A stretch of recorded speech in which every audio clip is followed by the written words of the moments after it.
Guru Kripa Kevalam. Namaste and welcome everyone to Satsang today. Sadguru Shri Muji Baba ki Jai.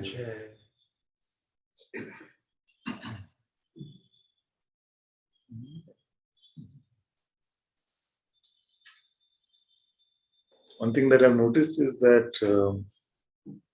a spiritual seeker is actually the ego, no? But pretending to play the game of trying to cut the ego or whack-a-mole with the ego. You know this game, whack-a-mole? So because it has picked up the spiritual knowledge, it feels like it has understood something and now it can stop the ego from arising. But it is who? It is the ego itself. You see? So the spiritual seeker then can become a very compulsive sort of position which the spiritual aspirant can take and then get attached to that. And without realizing, the spiritual knowledge can only amplify, can build on this identity of being somebody then who can take care of this life based on its spiritual understanding. So what happens is that this game shows up every morning. Within this game, one character shows up which seems like it is central. So it's like you're looking at everything from the perspective of this character. But nothing in the game by itself, in the perception of it, is telling you that you are this. Now, this one is something that we learn from parents and conditioning and society and karma, whatever. Right? So this idea that, okay, I am this one has got embedded. Now, everything else that we've tried before this has made us suffer in one way or the other. And we feel like the only way for this one to be free from suffering is to come to spirituality. Then it apparently learns some things. It says, okay, be free, live in the present moment, let it all go, just be, whatever the pointing may be. Then we feel like we still have this perspective. We say, now I'm applying, just be. I'm just going to let it be. Or just let it go.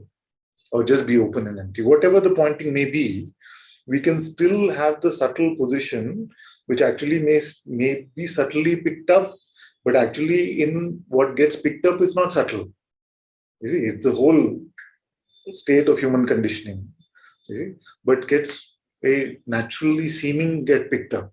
You see, so most spiritual seekers then get lost in this game of trying to pick up more and more tools by which they can chop the ego, not realizing that they themselves, the pretense that they've taken on is the ego itself.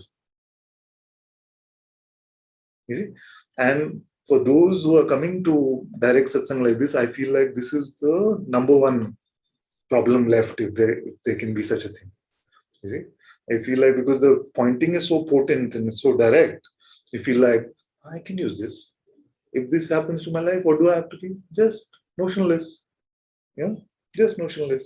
But the notion that I am this one is still getting amplified in that. What do I have to do? Just be notionless. You see, is for whom? You see, so that is not notionlessness. It becomes a tool in your spiritual armory to help the non-existent one. Because remember, when the game showed up, the whole game showed up. Nothing in the game said you are just this. You see, that is called conditioning. To take ourselves just to be this was the conditioning that we picked up. You see, now everything, like Guruji says, when you have a flu, then everything is seen in the flu state.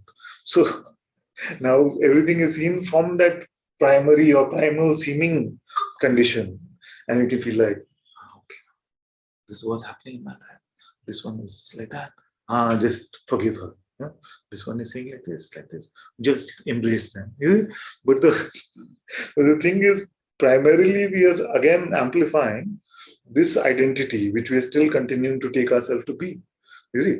So this is the example that Bhagwan was talking about when he said, the thief dressed up as the policeman trying to catch the thief.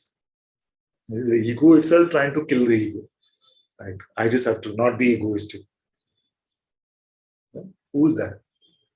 Like, it's not God saying I just have to be, not have to be egoistic. So all the pointing in satsang are meant to have a dissolutive effect on this one. You see?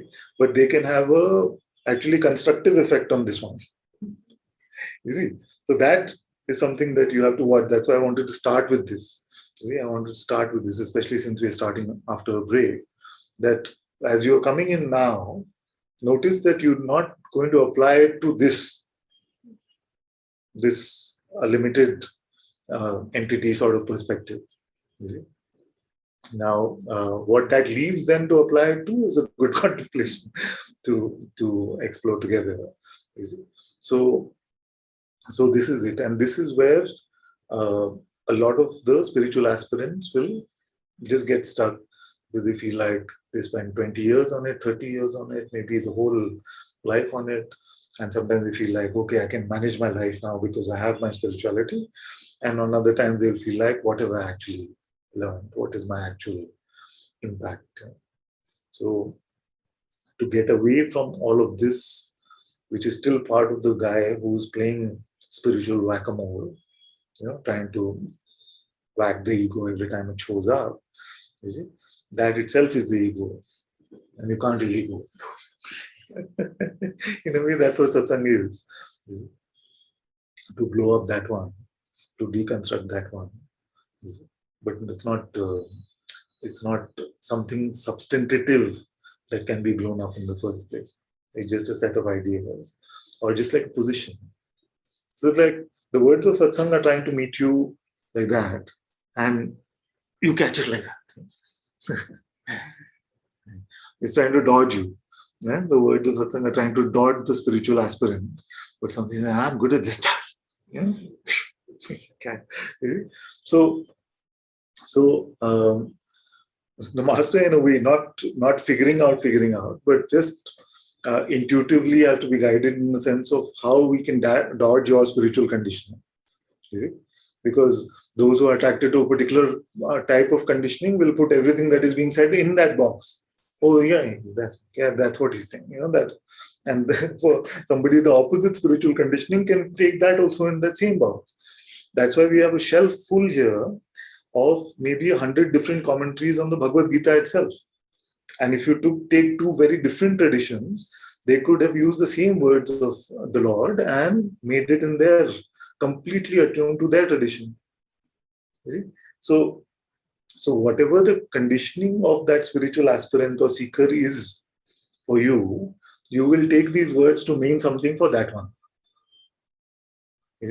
And then that will be the constructive job. You'll know and know, you'll know more and more and more. Whereas I'm trying to tell you that one is fake, it doesn't know anything, just leave it. You see, it's not going to get you anywhere. And then on hearing stuff like this, then some resistance can come, because then you feel like, but I'm so confused now.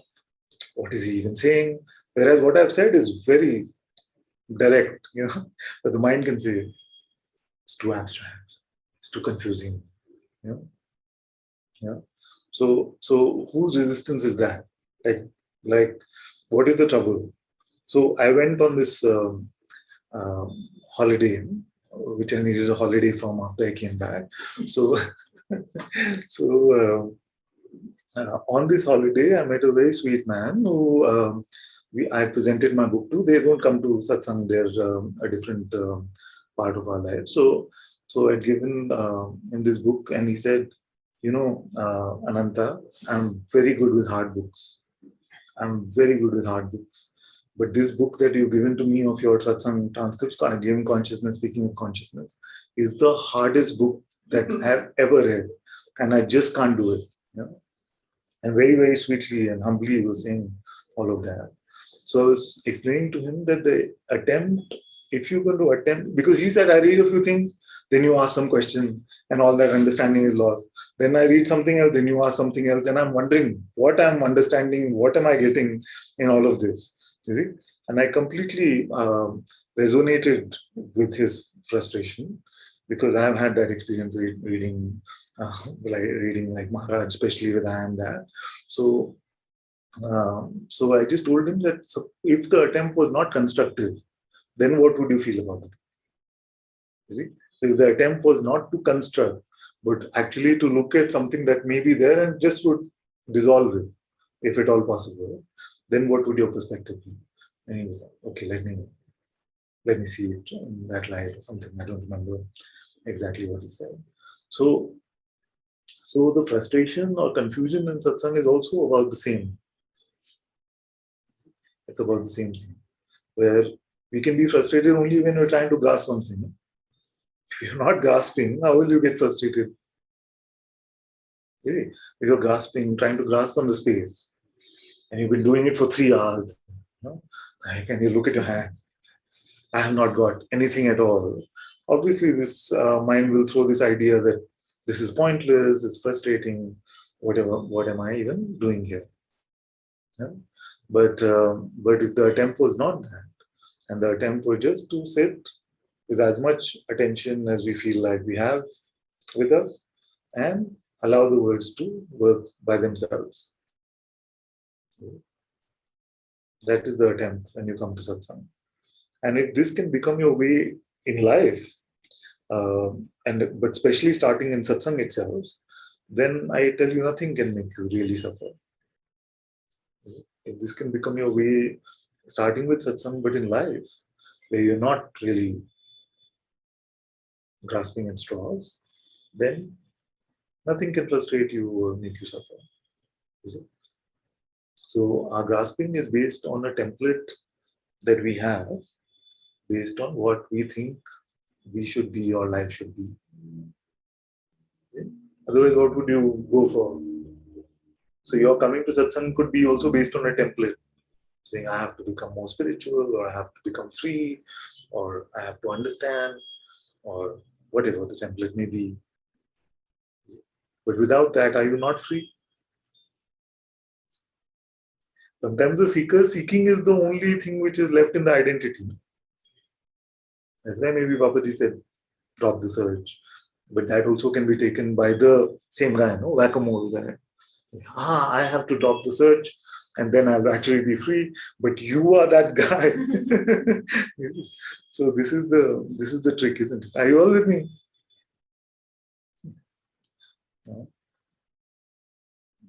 So this is the trick. This is the like the small speck of dust, but actually can cloud the whole vision. Yeah?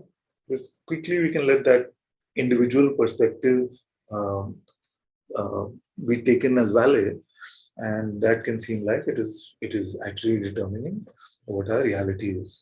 So, if you have questions like, "How is my spirituality helping me?" That is a very good diagnostic tool.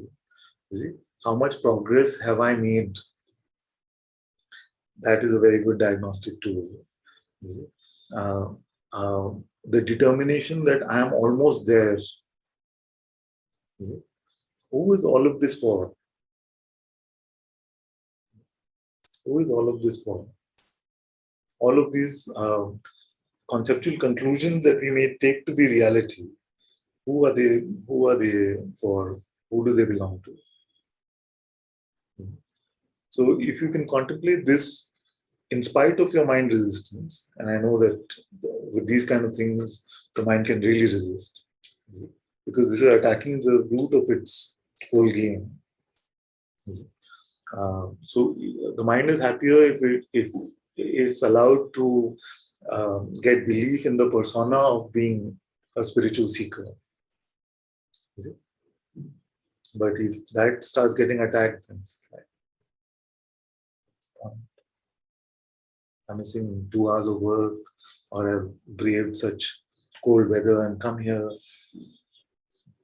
What did I get? What did I actually get?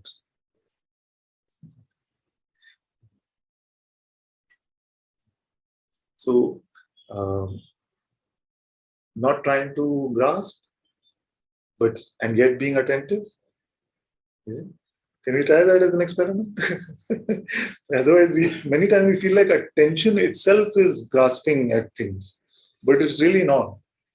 And I want you to experiment with that and see whether it is attention which is grasping at things. Is it? It is not attention. Attention is pure perception. Attention you have no trouble with. Is it? But then trying to make the fairy tale in your head That is what is grasping. That is what is grasping. Trying to find a template with which to put this unfathomable thing, quote unquote thing, is the attempt at grasping. Okay? So we feel like we're only making progress if, yes, I understood this today. I'm not to grasp. Okay? But who's holding on to that instruction? Whack-a-mole guy? Ooh. So, not to grasp, not to construct, not to take yourself, not to take yourself seriously. Be a little chill.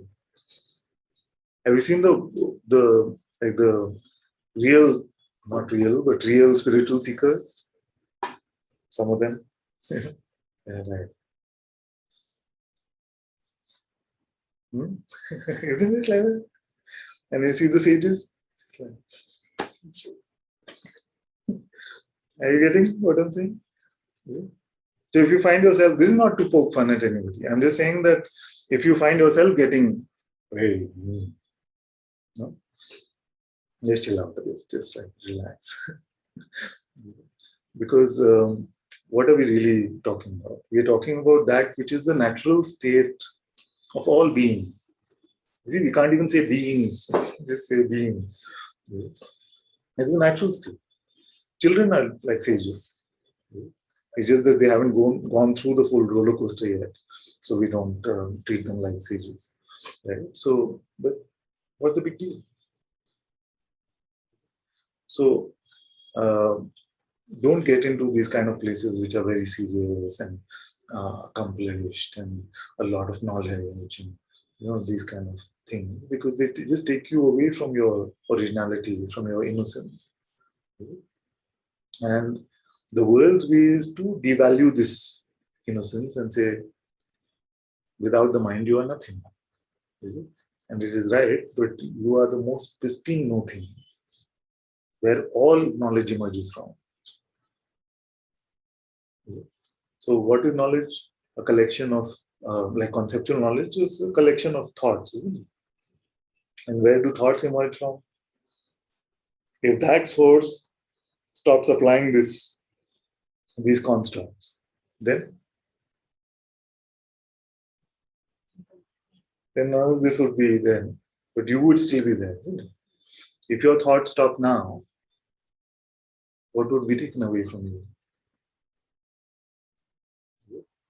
Of course, thoughts will be coming and saying, I wish it would stop. Why doesn't it stop? When will it stop? It's all still thoughts. But would the witnessing go away?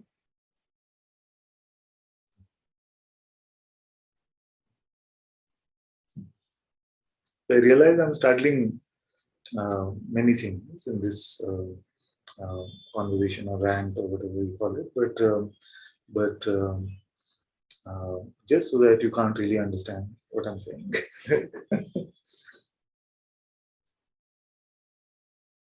What do you need to know now? What do you need to know? Let's use a provisional word, to be here now. Be here is the provisional phrase we can use. You see why I'm saying provisional? Because the whack-a-mole guy, he can hold on to that also. So provisionally, what do you need to just be here now? Nothing, no? Nothing. All of you online are also confirming that nothing. So, yeah, exactly. So nothing. So now, this being is whose? Whose is it? If it is limited, you see, find its limitation. The being itself. Find its boundary. Not even spatially. Just explore the question. Don't try to understand it too much.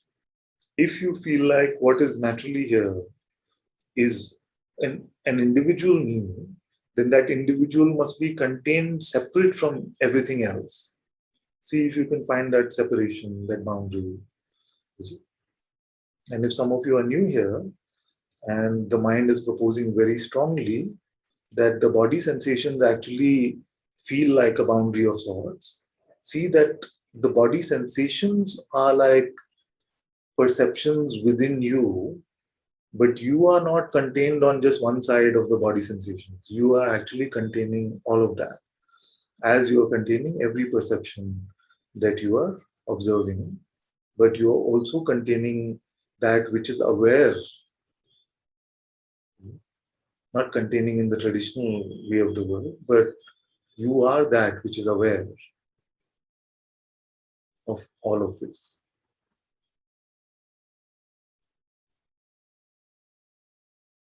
Just so naturally.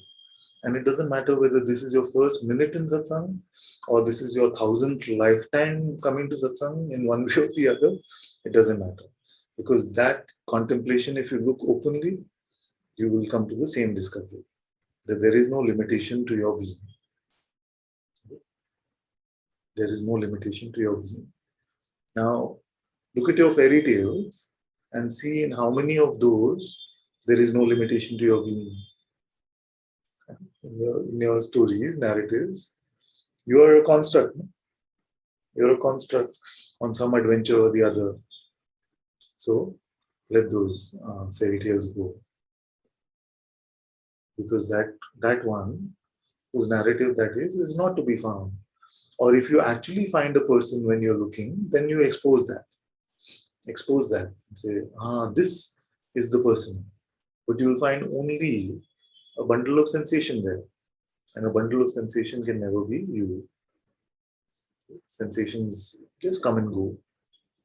With me or no? Now, what story will you take to be true about yourself now?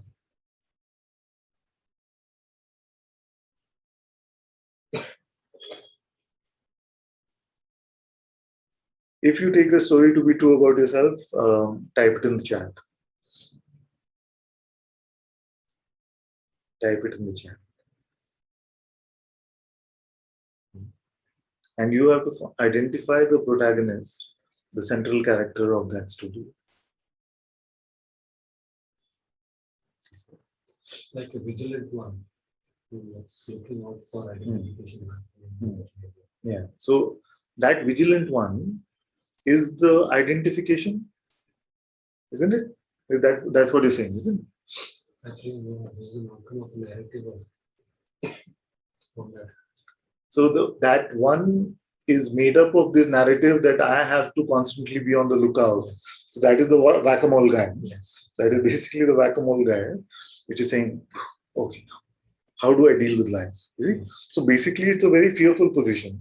And in a moment, I will explain to you what my use of the word vigilance implies.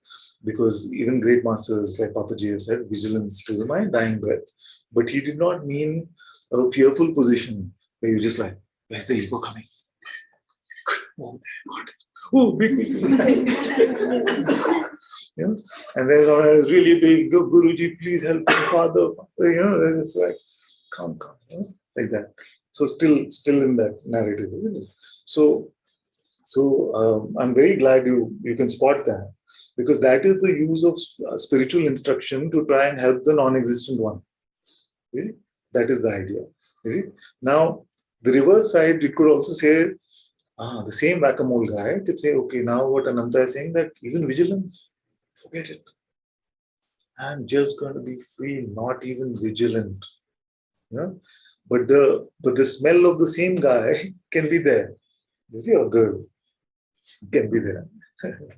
So this one can use either side of the position and try to make a way of life out of that, a way of being out of that.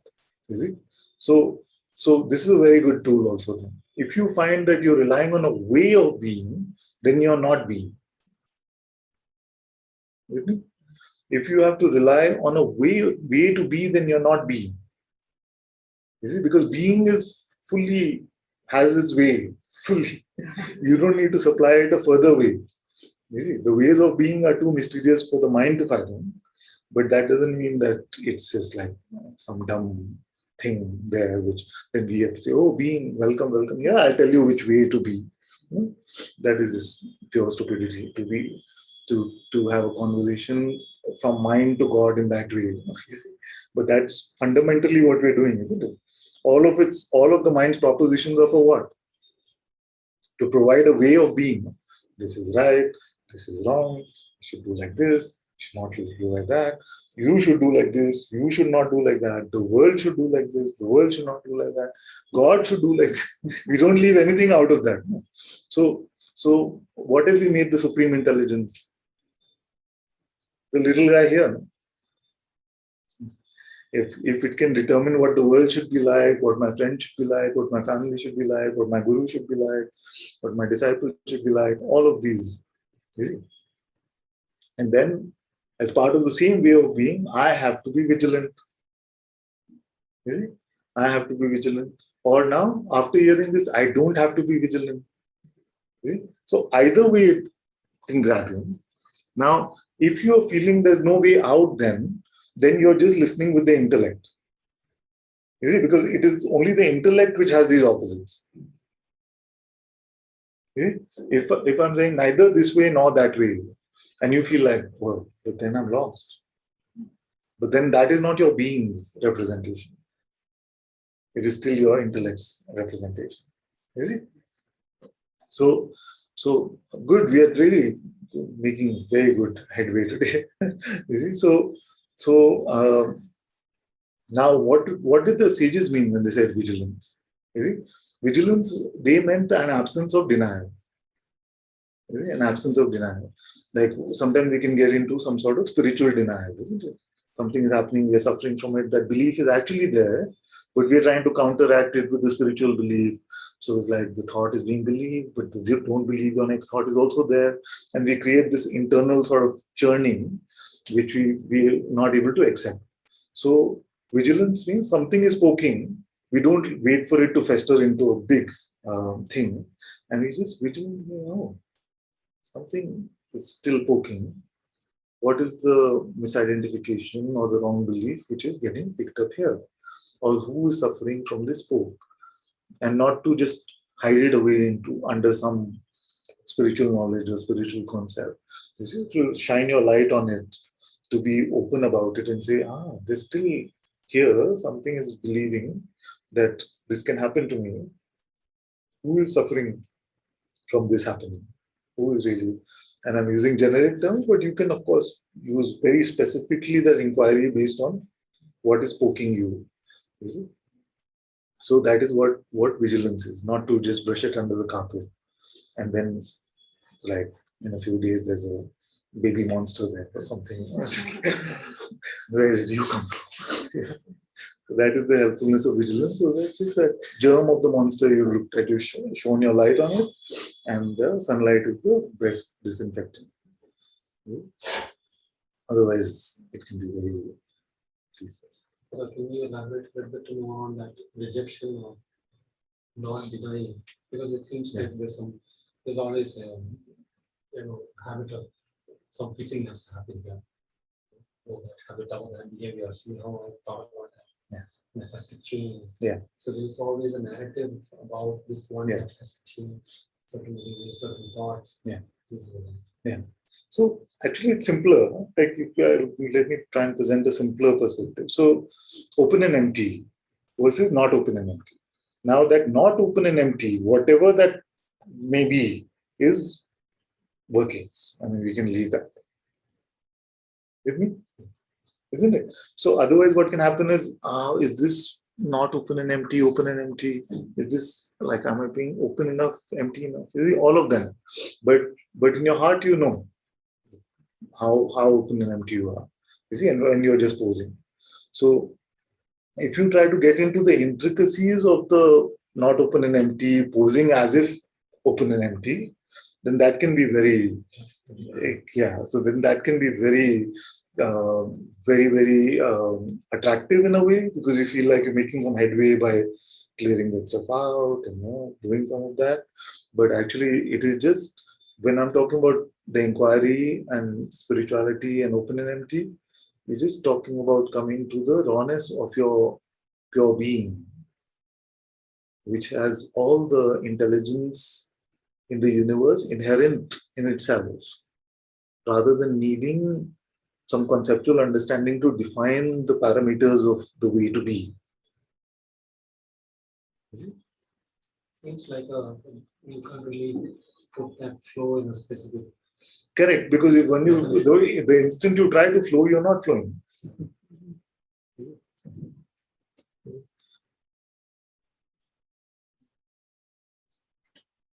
So that's why maybe the good tip is to just notice that are you relying on a way to be,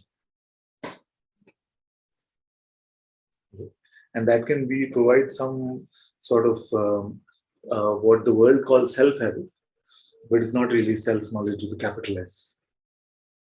And it's okay in the realm of self-help, it's fine.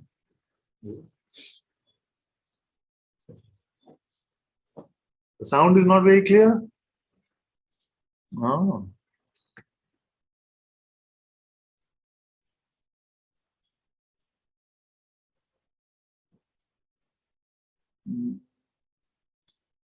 Choosing the right one. How is it for everyone? Mostly I hear very good, very good. Okay. Okay, so we'll continue like this. Okay, some questions are coming. Let's go to Keisha first.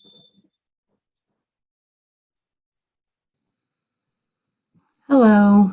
My dear. Hi. I'm really glad that you're speaking about this right now. It's I as fear is going more and more and there's more space, it seems that with the pointings and the insights that it's not the pointings that I'm grasping or trying to grasp, it's the result of them. Yes. That I am identifying with these days.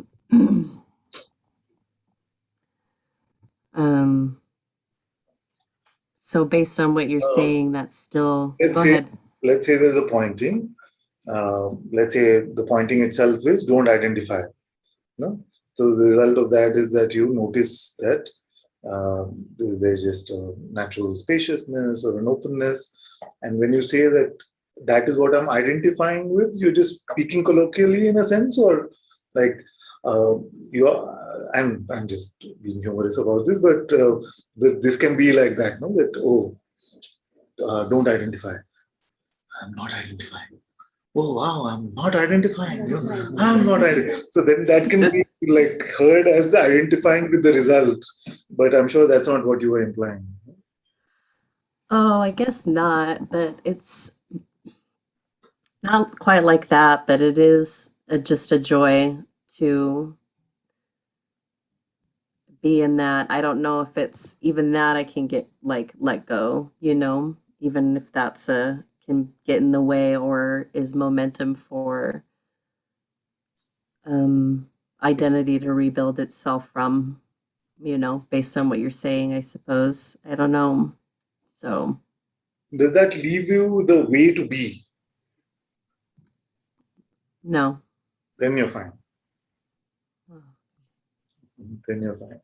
Because the pointing is meant to deconstruct whatever is there, you see, and leave you open and empty without the notion of open and empty. Okay. Yeah. Okay. Whatever the words may be in all the so many quotes that are possible to make, but really what is being pointed is be open and empty. Just be open and empty.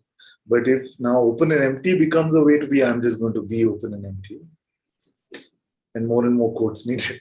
So it's good to just speak about this because we're deconstructing all ways,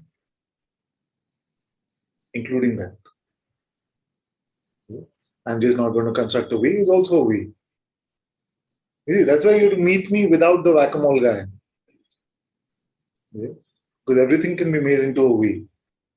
So when the masters have said there's no way, they've actually said a very, very potent pointer, but reconstructed into some idea that we have about it.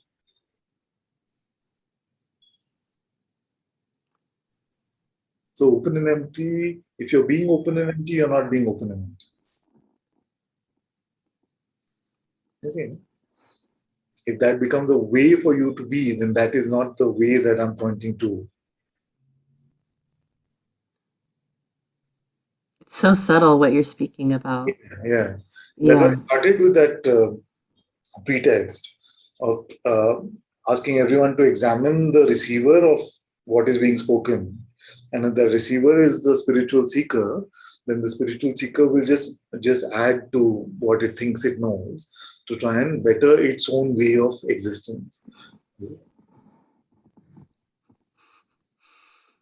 Yeah. But my feeling is there's not a huge audience for stuff like this, and I'm fine with that.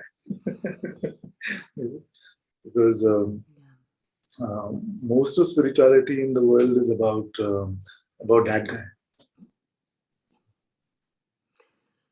And I probably would have been one of those people too, had I not met you and Muji, because there was a sense of specialness before and a feeling that was okay to do and there were books to write. But now it's like nothing good has come from that ever. So I'm done with, Yeah. this is what I need to hear. And I'm so grateful. And this one is which one? I'm not chopping or nothing. We're just talking together. We're just talking. So This one, yes. you need to hear this.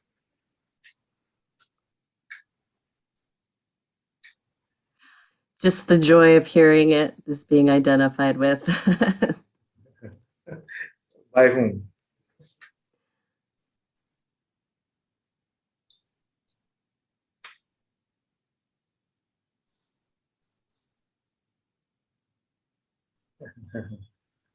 It's a good contemplation. So I'm not concerned at all about you. I'm just saying that sometimes it can happen like that. That when we say, okay, I'm just identifying with the result, it can feel like, okay, the whack-a-mole guy is just now concerned about what states are coming or something like that. But it's not about any of that also.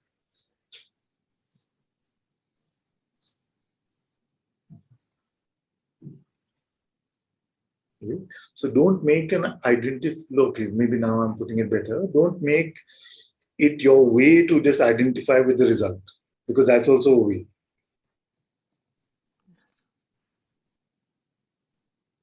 Okay. Good.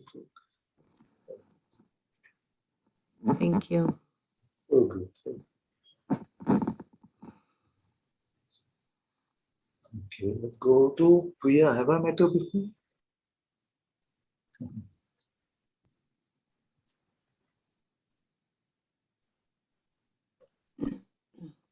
Hello. Hello.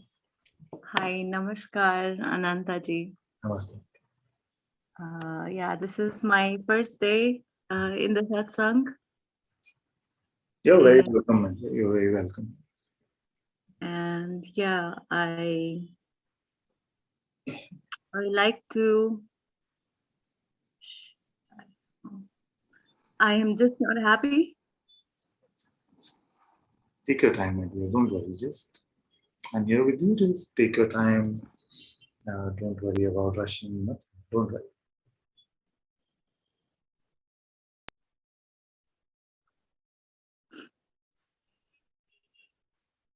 I'm not happy with anything. Life seems to be like a burden.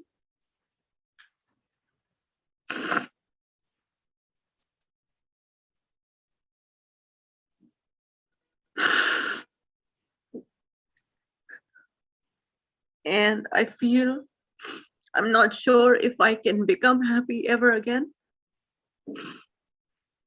because the depression is so strong.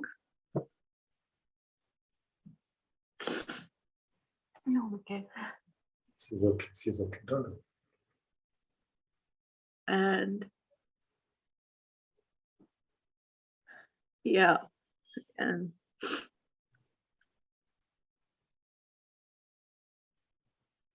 yeah, I feel weird. I feel lost. And there's a lot of expectations from life. Yes. Well, From life, coming from you or from the rest of the world, the family?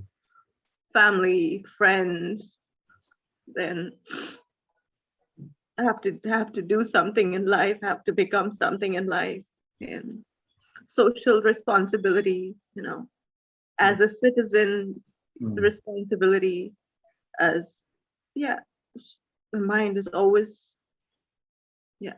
So basically, I am just not happy, and yeah,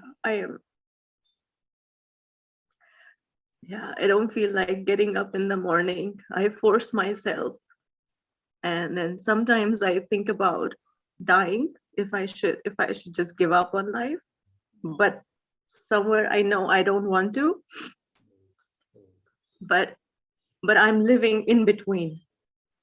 I am neither here. I'm just, yeah, I just get up, I eat food. There's no grace in anything. Okay, thank you. Thank you for sharing, my dear. And I know it's not easy to share in this honesty and openness, so I'm very appreciative of that. Firstly, I want to tell you that I have this rule of anyone who's ever come to satsang or even not come to satsang with me, that anytime your mind is telling you that I want to end this life, I want to jump out of my building or something, just jump into a plane and come to Bangalore, and we take care of you. Okay, so just make this a reminder for yourself very strongly, because there is no guarantee that something will be better.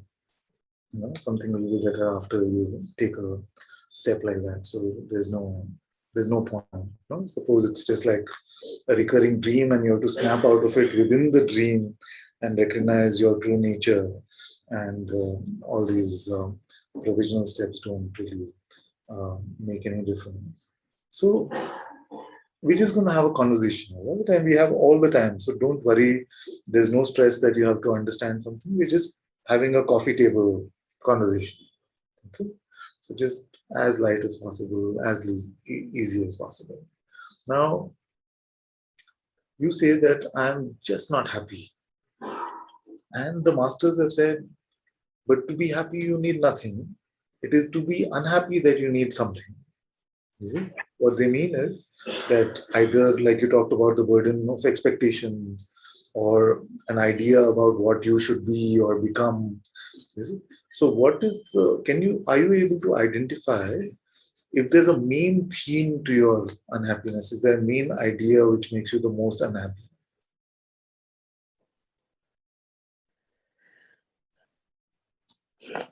There are so many.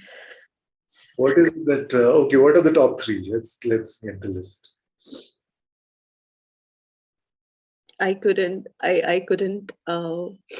complete my education on time. Mhm. And now I'm 33 years old. I'm starting my life from scratch.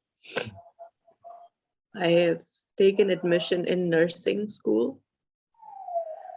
The environment is really horrible because my age and their age, and so I have no savings, no money. My marriage was a failure, and I wasted my 7 years, then got divorced. Uh, my family, they're not really united. My father, he creates a lot of problem for everyone. And yeah, so I don't really have any happy moments to share. I have a lot of negative moments to share. I actually don't have any nice moments to share. Thank you again for sharing. Thank you for sharing all this with such openness. And it is this openness which will help you so much. And I'm with you. I'm with you in the heart. Now, if you were to keep all of these narratives aside for a moment, right here and now, is there something right here and now which is making you unhappy?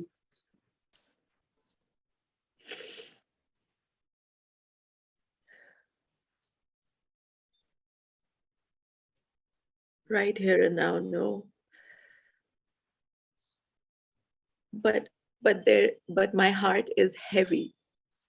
Yeah. I can feel my whole heaviness, like my, Very you good. know. Now, instead of labeling that a problem, instead of labeling that a problem, just allow whatever heaviness is there to just be there, and tell me whether inherently that is a cause of suffering. Are you able to meet the question? I don't understand. Yes, yes, yes. So what I meant is whatever may be showing up in the moment, allow it to be exactly the way it is. You see, and I'm not prescribing a way of life or anything, just for the moment right now. Just allow it to be the way it is. So if there's heaviness, allow it to be heavy. If body is feeling tired, allow it to be heavy. If tears are coming, allow them to come. If laughter is coming, allow it to come. Whatever it is, without judging yourself or what it implies, just allow it to come. And tell me if just naturally and organically that means that you are unhappy.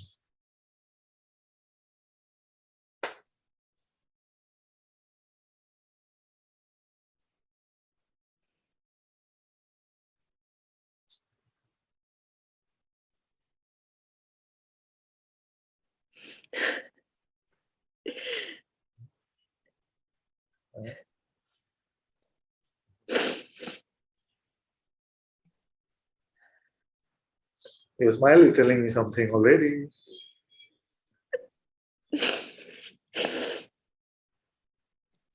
I understand what you mean, but Once then understanding out of it, it's going to lead to the but, which I know is coming. So don't understand. Just provisionally, I'm saying just be like that. And when it becomes too much that you have to say the but and believe the but more importantly, then you can expose it. But till then, just chill. Let's see what happens.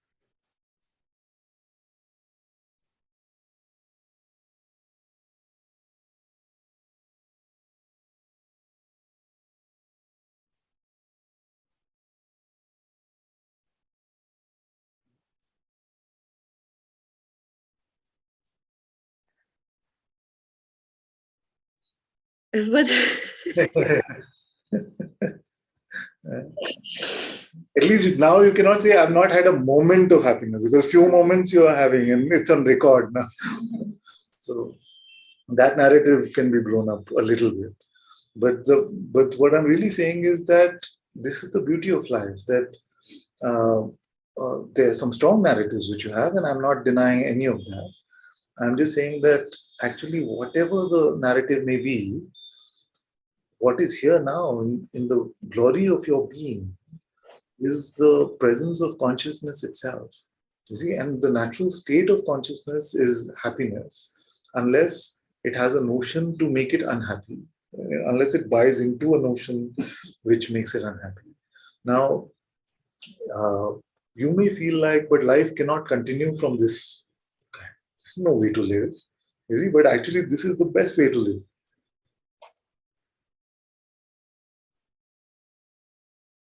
there are so many thoughts coming. Yeah, let them come. Like I said, allow everything to come and go. You see, just like a conveyor belt with bags, allow your thoughts to come and go. Don't take anything to be your bag.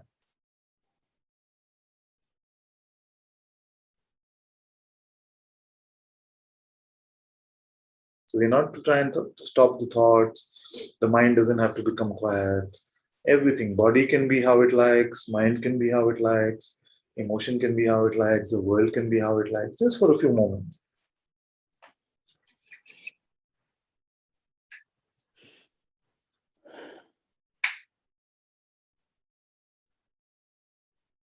Don't have any idea of should be or should not be.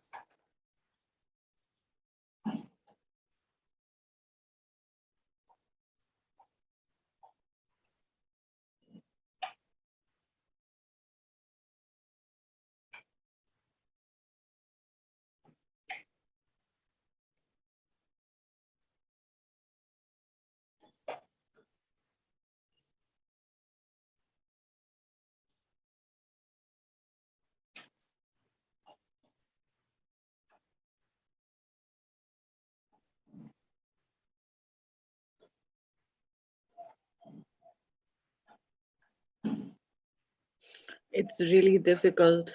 My thoughts, they are troubling me so much. So good, very good, but you're doing very well. So the thought which is troubling you the most, is it okay to expose that?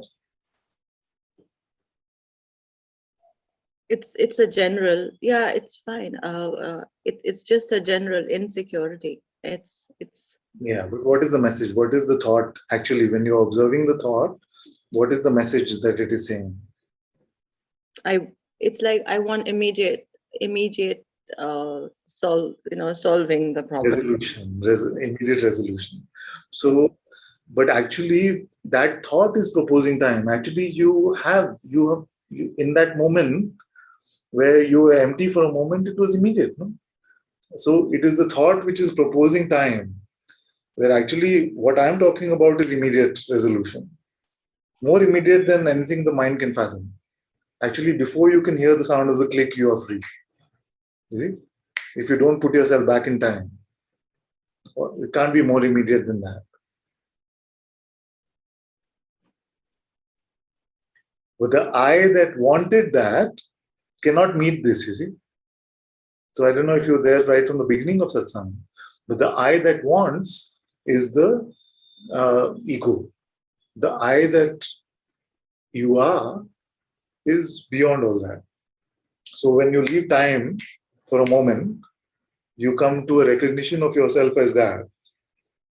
But the pretend character that you've played cannot really meet that. So it says, but I'm not understanding. What did I get out of this?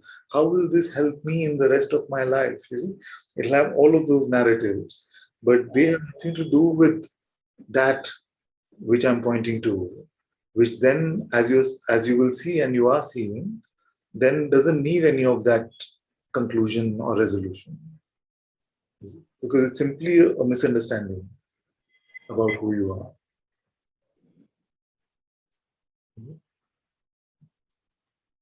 Yeah, how will this help in me? How will this help me while I'm studying or what? Yeah, yeah. So I often use this. Somehow you got muted. Let me unmute you. I'm sorry, I No got worries. it. Sorry. No. So what I was saying is, I often, because I've heard this question for like 10 years now that I've been sharing satsang, I have made a metaphor for this, but it's not meant to belittle your life situation in any way. But see if you can meet it with some innocence. Now, suppose um, some being had some problems, you see, and I took that being to be a rabbit, and I said, I'm going to find a way for you to get some carrots. No? You will say, no, no, no, but I'm not a rabbit, I'm a giraffe. You see? So, how does this carrot help a giraffe? I'm so big, I need something more substantial. You see? So, we need to find out what you are first before some solutions can be presented to you. You see? Otherwise, the me that we take ourselves to be is so ambiguous and full of so many narratives. It becomes very difficult to tackle and to say, okay, what is the problem and therefore what is the solution? You see? So, would you not agree that before we can present solutions, it is important to first identify who the sufferer is? Is it a rabbit or a giraffe? Mhm. You see? Because if we start with a strong belief that I am this Priya only, I am this body only, this is my life only, you see, then for that one which we can't really find, you see, it's impossible to propose a solution and nobody in the world can do it. You see, because that one is mythical. So the only solution to the mythical is to come to truth. You see, but for that there needs to be openness, which of course I'm sensing.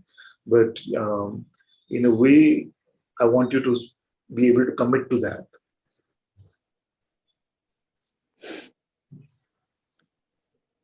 It's very boring sometimes. Suffering is enjoyable. In a way, yes. I mean, consciousness must be enjoying it somewhere. Like I have a dear friend.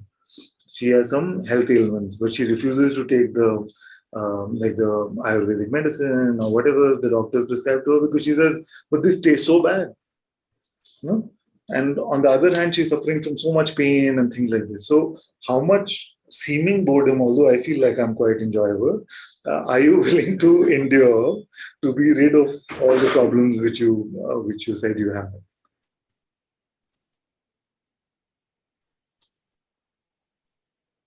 You see, so Yeah, medicine yeah, sometimes tastes yeah, bitter, isn't it? yeah. No, I don't want to enjoy depression. No. Exactly. Exactly. So these are the usual trump cards that the mind plays, and I'm glad you're bringing them out so that we can look with them over them together. Otherwise, if you're not in this conversation, sometimes the mind is just able to convince you and say, "Nay, nay, this is too boring. I can't do this. Who else is there? Go to Google." So it can play like that. It can play like that. But do you feel like uh, there is something there which realizes that this identity of Priya, this one that you take yourself to be with all of these narratives, that there's something greater about you than just that?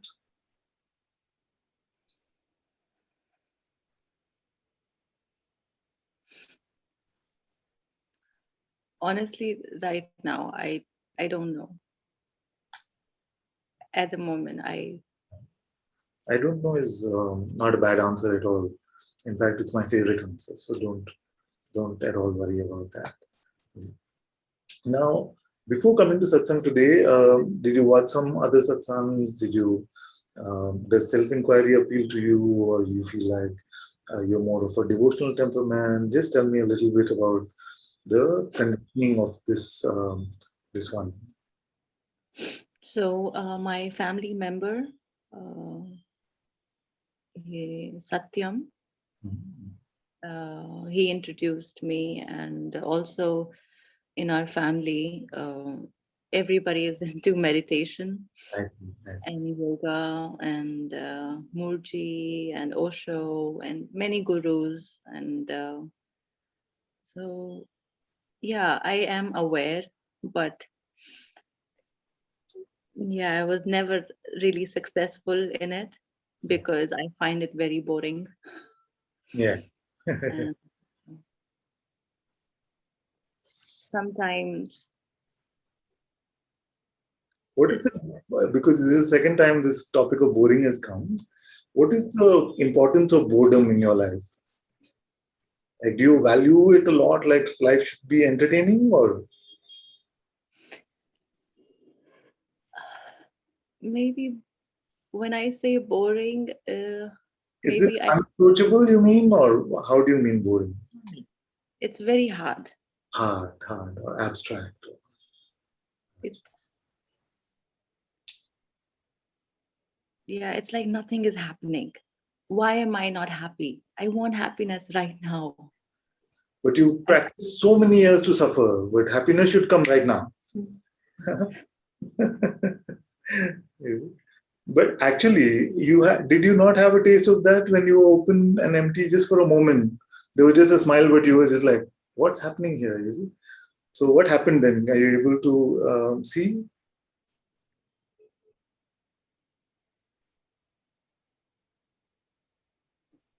yeah, I don't know. I don't have anything to say. That's so beautiful, no? Actually, and maybe you don't realize the immensity of that. But what happens is, for a moment, when we are open and empty, a natural being is just allowed to be, and love, peace, joy, happiness, everything that we want is actually in service to that being. But when we take on the position of chasing those things, love, peace, joy, happiness, then we are not in our natural being and they seem to be constantly elusive. So it's just a simple switch in perspective, because what happens is that the highest being in the universe, in fact, the light of all of this creation, is your very presence. You see, there is no difference between Atma and Paramatma. It is the same being. So it is already here. And just mute everyone once more. I'm going to unmute you. Don't worry. So, and just allowing that to just be like that without any expectation, judgment, rushing, boredom, none of those interpretations for just a moment. And you saw that in just a moment, there was a natural smile on your face. And that is happiness. But if you make a happiness into something in time, if you insert, for example, an always, I should always be like that, you see, then it is the best way to be rid of that. Because you take that notional time to be too real then.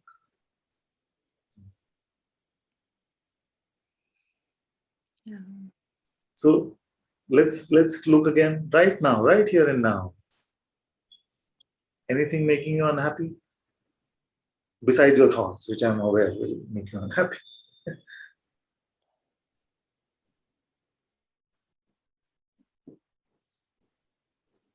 No. You were so disappointed. It's cause for happiness, no? That there's nothing. Yeah, there's nothing right now which is making me unhappy. Yes. It's And are you anywhere else but right now? I know these questions can sound too spiritual and strange, but I'm simply asking. Right now you're here, and right now there's nothing making you unhappy. So that's what we wanted. yeah, but this mind, this the thoughts and then expectations, the world and everything. Can we It's try it slowly? No, this is your first time in satsang. So what we should do is just say, okay, now 33 years you said you've tried it that way with expectations and taking the narratives to be true and actually missing, like you said, missing a large part of your life and trying to play relationships well and trying to do that well and that well, and none of that has panned out. So are you willing to invest maybe a few days? Just try it my way. okay. क्या जाएगा 33 years already gone, so I'm just saying few days. Okay. So now till the next time we meet, which is next Friday, just do it my way. Like right now, there's nothing making you unhappy. Be happy. Don't worry about where is my life going. Am I doing well? Look at these people, how they are. Some of those moments will come, and you suffer those moments. It's fine. But the other moments don't suffer from those moments. Are you able to hear what I'm saying? So there will be some moments where somebody will push your buttons in school or something like that. So those get pushed. It's okay. Suffer from those, but don't beat yourself up about those moments when those are not happening. Okay. Just like here and now, we've tried twice. You really looked. The second time you were really looking. There must be something making me unhappy right now, and you saw nothing. You see? And I can guarantee you that every moment is like this, except you when you go to your thoughts. The thoughts are the delivery guy for they're the Zomato and Swiggy for unhappiness. You see, Yeah. so if you take delivery from them, it is not going to feel like happiness. You see, so as much as possible, just like this till next Friday. Yeah? Deal? Hmm. Not so convinced. I will try. Yeah. Very good. Very good. Very good. Very good. Just remember my click. Okay, record this if you want. Just me clicking anytime you like that. Just see? Nothing actually survives this click. Nothing actually survives this click. Because it just brings your attention to right now. Just brings your attention to right now. And right now, there's never a problem. There's nothing to really suffer from. You see, even if the body is in pain, which you may say is a perceptual experience, or you notice something which you don't feel like is pleasurable or something like that, but actually those perceptions in themselves can never harm us. It needs the layer of our interpretation and our perspective, which can cause that suffering or unhappiness. So, so the assignment in a way for a week is just to not value the notions and the narrative too much.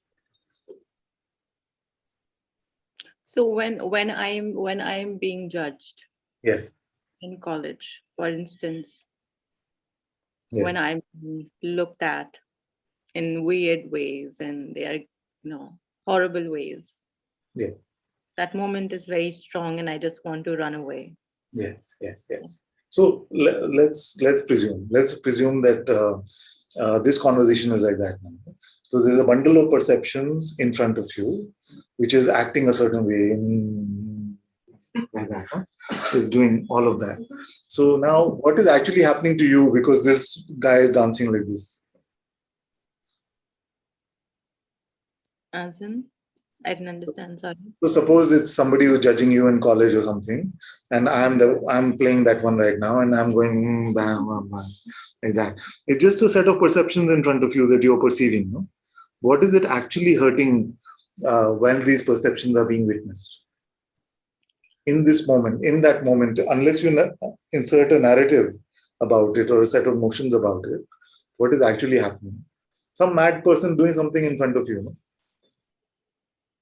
I feel angry. I feel, leave me alone, just I have a logical statement to bring my model up that, Yeah, you're the one who are stupid, not me, yeah, yeah. and So just for this week, don't have a counter narrative. mm, Even if they find you being strange, like what's happened to her, just 1 week, it's okay. They don't, they don't seem to be the best friends anyway to have. So what's the worst that can happen? So just for a week, don't try to present your counter narrative. Don't even believe your counter narrative. Just stay with my click. Just right here, right now. Some things are happening in the what I call the dance of perceptions. You see, but it's not really hurting the witnessing in any way, that which is aware of the perceptions. You see? So just don't go with any story about it, whether they're wrong, right, doesn't matter. For a week only. mm, okay.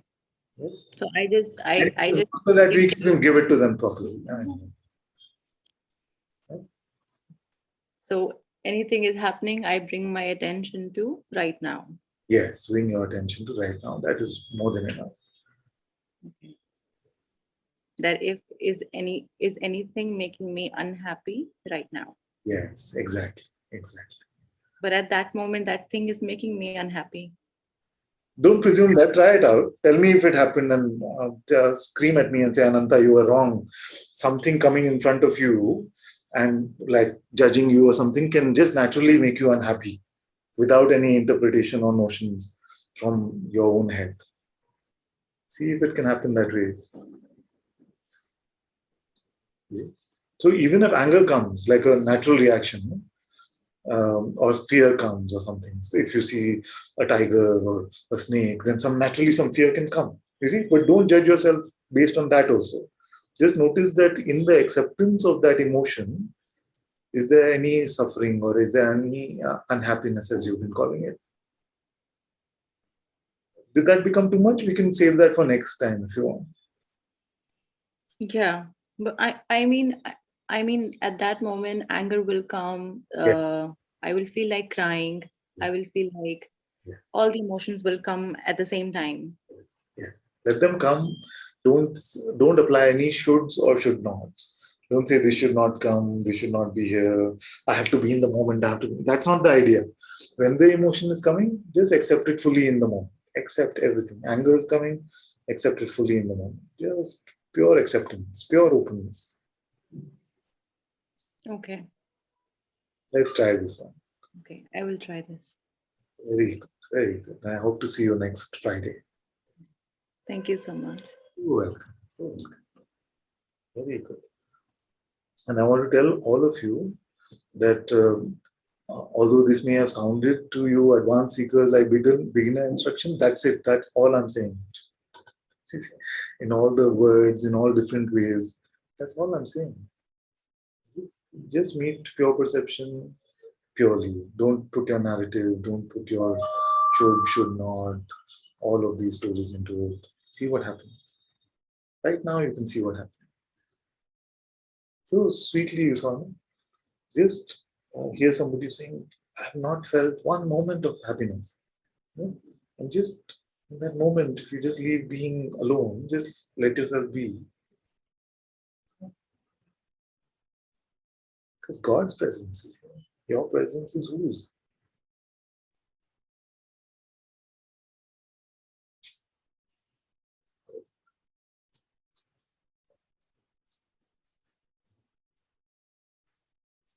Is this your family member, Satyam, the same one? Or are you on two devices? Uh-huh. No, you are? Achha. See, this my specs, so I can't see very clearly. Hello, Ananta-ji. Hello, you're good? I'm fine. Are you related to Priya? Yes. Achha. Very good. Thank you for getting her. She's my brother's daughter, and Very, very yeah. good. It's also a big mirror for me to see her in this way. That it triggered many things within me as well. Yes. When she was in tears, so I started also. Yes, of course.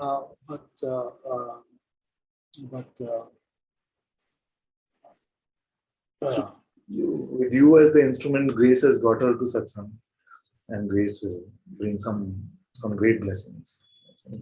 Yeah, because this girl is just because it's a family dynamics, so it's quite strong.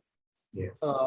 She was a kid, and I was taking care of her, so I have some memories of that. So some vague memories, and my journey became a bit different and went into satsangs, and so she was really down. So I just shared with her. I said, "Come and unburden yourself, whatever." And she doesn't want this. I'm talking for her, Priya. Sorry, but she's the spiritual. She's like not spiritual. I said, you don't have to be any spiritual. Just come and share whatever there is for you. I was an atheist for a large part of my life. I used to say most of my life, but now I can say equal. So this one is 46 now. For 23 years, he was an atheist, almost. And Wow. 3 years, but very strongly, including the idea that God is a notion invented by losers because they don't have faith in themselves. And this kind of nonsense is something that I used to strongly believe in. But I never obviously had contemplated what this themselves means. Who is this themselves?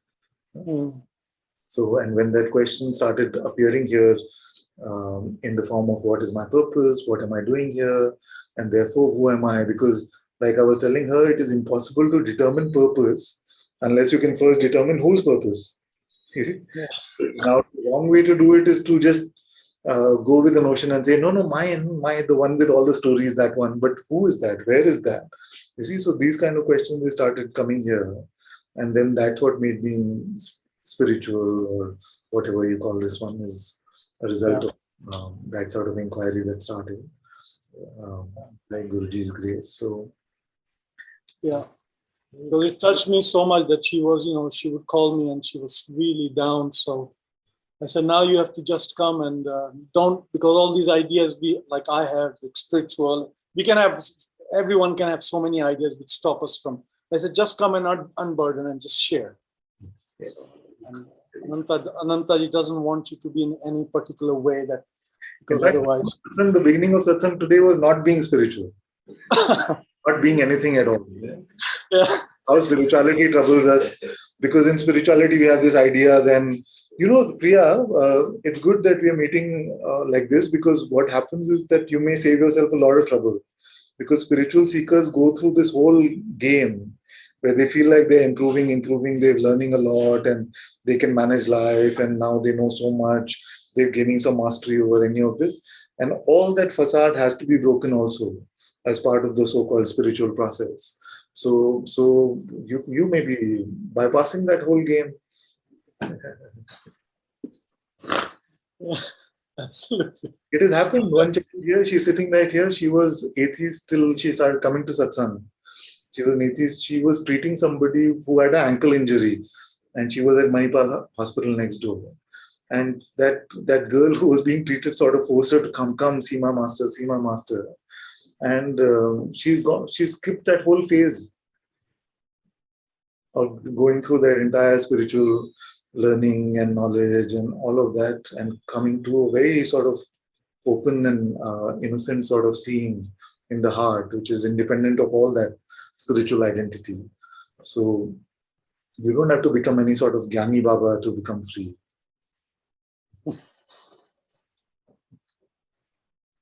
Great, great. Thank you. Thank you. Thank you. Okay, let's go to BP. I should know her name by now. She's had her hand up for some time. Namaste, Father. Name, my dear. I'm going to try and remember it. So the last time you Don't want to answer your have, name. sorry,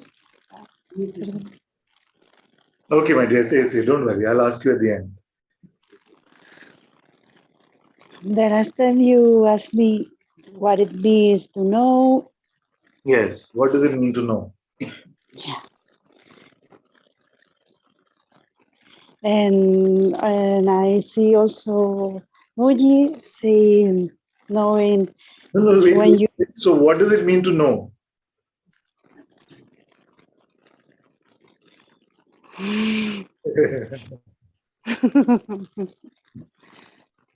To have a concept about something is to know, or to have a seeing of something, a perception of something is to know. What does it mean to know? Because why is this question so important? It is because this is what is making us suffer. Our knowledge is what we think, yeah, all our shoulds and should nots, all our ideas about life. So yes. what is to I know? see I see the one who seems to know. No, no, no. No, no, no. I, What what does it means to know? know, Yeah. to know what I am. No? No. Okay, I don't know what to say. I don't know how to explain it. Okay, okay. Say this part about. Like all the can I, all that I can perceive, the person, the I thought, the mind and the body. It's like I'm not, All that not you're saying now, nothing. all that you're saying now, you know this?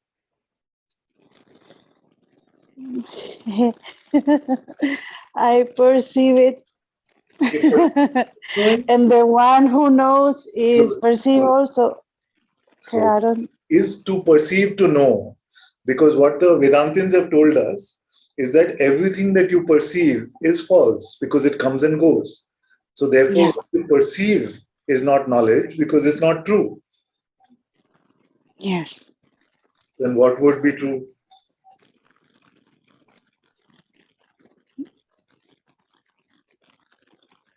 Okay. Anything that I can say, it's not that it is already. But let's see if this is true. Because is there something that you know, but you don't have to perceive or think about? Yes. What is that? It's not like, bueno, I don't know if it's a knowing, but more like a being. Okay. Is it even a being? Is it what is aware even of the being? Yes. Okay, okay. Let's do The, this. Let's do this experiment. I'm going to mute you for 1 minute. I'm going to share this experiment again after a long time with okay. everyone, and then I'll unmute you, my dear. Okay. So it's been a while since I shared about the 4 cups. So this is an experiment, just talking about the same thing, and it will make it simpler. So in the first cup, we put everything that we feel we know because we have perceived it. Yeah? Everything that we feel we know because we perceive. So all of our perception basically go into the first cup. In the second cup, all the concepts that we have independent of even perception. You see? Like we have a concept that the earth is moving around the sun. We don't perceive it, but because the concept comes from reliable sources, we think we believe that. So that knowledge we have through concepts. You see? Our perceptions are telling us the opposite actually. Our perception is telling us that the earth is very steady. We are on steady ground, solid. No? But actually it is very, very fast moving, apparently. So all the conceptual knowledge that we have, we put into the second cup. Then in the third cup, all the desire, especially the spiritual desire, that I should get this, I should be like this should not happen to me, all the desire goes into the third cup. Is it? What is left in the fourth cup or fourth bowl? So I'm going to repeat and I'm going to unmute BP, but I'm going to repeat. So everything that we perceive, we put into the first bowl. Everything that we just have a concept about, but we take to be true, goes into the second bowl. And everything that we desire, even out of this process, if we feel like something should happen, goes into the third bowl. Now, what is left in the fourth bowl?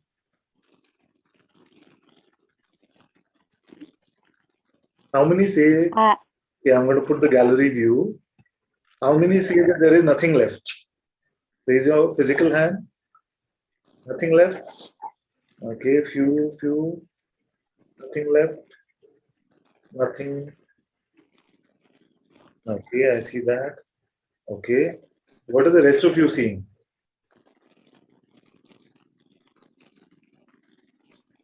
And okay, auxiliary question to this is, in which bowl did you go? Did you go in the bowl of perception? Did you go? How many went in the bowl of perception? You went. Then second bowl in the conceptual understanding. That's easier, because you notice that there are many moments where you're in the gap between thoughts, so you have no real conceptual knowledge in that moment, and yet you are. So you've not gone in the second bowl, no? And most likely you would not have said that you went in your bowl of desires, no? Because although desires is a strong aspect of your ego, it is not the only aspect. So the third bowl also you didn't go. So where did you go? If there is nothing left, where did you go? Fourth one? You go Yeah. to fourth one? Ah. So this bowl is impossible because you are beyond all perception, concept, and notion. No? But in the metaphor, of course, you are that which remains when all the other things have been dropped in the first three. You see what remains. So beyond perception, beyond thought, and beyond all desire.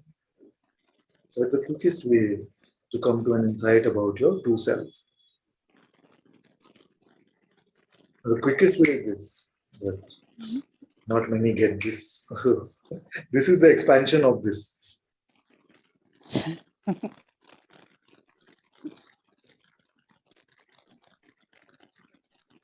Is it? Now, how do you know about this one which is left now for the fourth bowl? It can't be a perception, it can't be a concept. You see, there's something else going on here, isn't it? Something else going on here. What it means, something else. Something which is beyond perception or concepts. Something beyond perception and concepts. We never talk about this something in our life, mostly. Never talk about it. We only talk perception, concept, perception. But this self-knowledge, I'm going to put a word to it now, or Atma Gyan, or Atma Darshan, is never spoken about because it cannot be put in a narrative of any sort. What you find yourself to be here, make it a part of your story, make it a part of some story. Let's say you're having an argument with your partner. Say it as this one, as this fourth bowl one. It cannot be. Cannot be. Because the nature of this is formless, so Yes, yes. But even formless is just concept. It's beyond even that. Because if you say it is formless, it goes into second bowl. It goes into second bowl. But we're just trying to communicate. So I understand. Now tell me the story of your life. as the one which is not in the first three bowls. What has happened to you last 20, 30? What has happened? Who can do it? Who can do it? Nothing can happen, no? Even that you can't really say. Even that nothing has ever happened does not happen.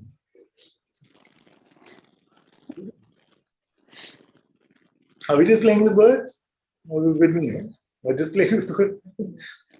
When you try to storify from the perspective of this true knowledge, it is impossible to say this narrative is completely true about me.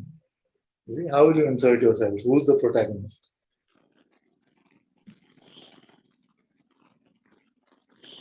And you cannot suffer without your stories.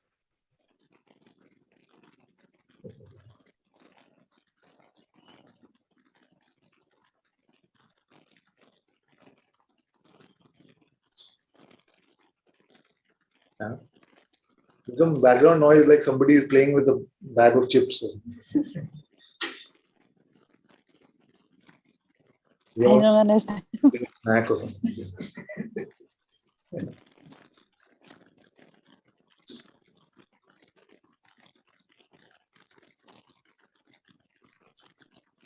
Good, my dear.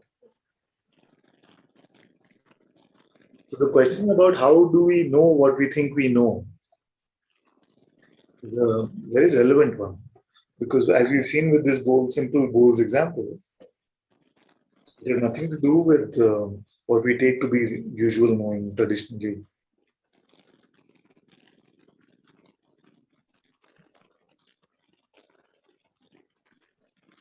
Is it all a bunch of strange words?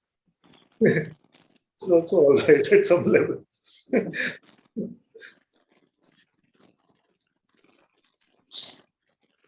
Yeah, because of the language also sometimes. Yeah. Um, I noticed one thing that if you go to YouTube now, the YouTube's auto-generated captions have become very good. Because initially when they started, they could not get this one's accent and style of talking and mumbling style. But I've noticed now that it's pretty accurate.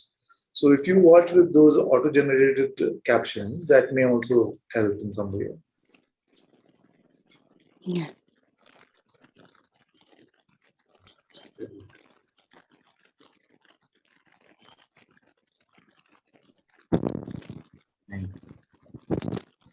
Thank you. Thank you. Thank you so much. Let's go to Jada. Hello, Father. How do you know what you think you know? I don't know anything. Then you can't suffer. I don't. Very good. I mean, not just now. Yes. In general, I don't suffer. I cannot.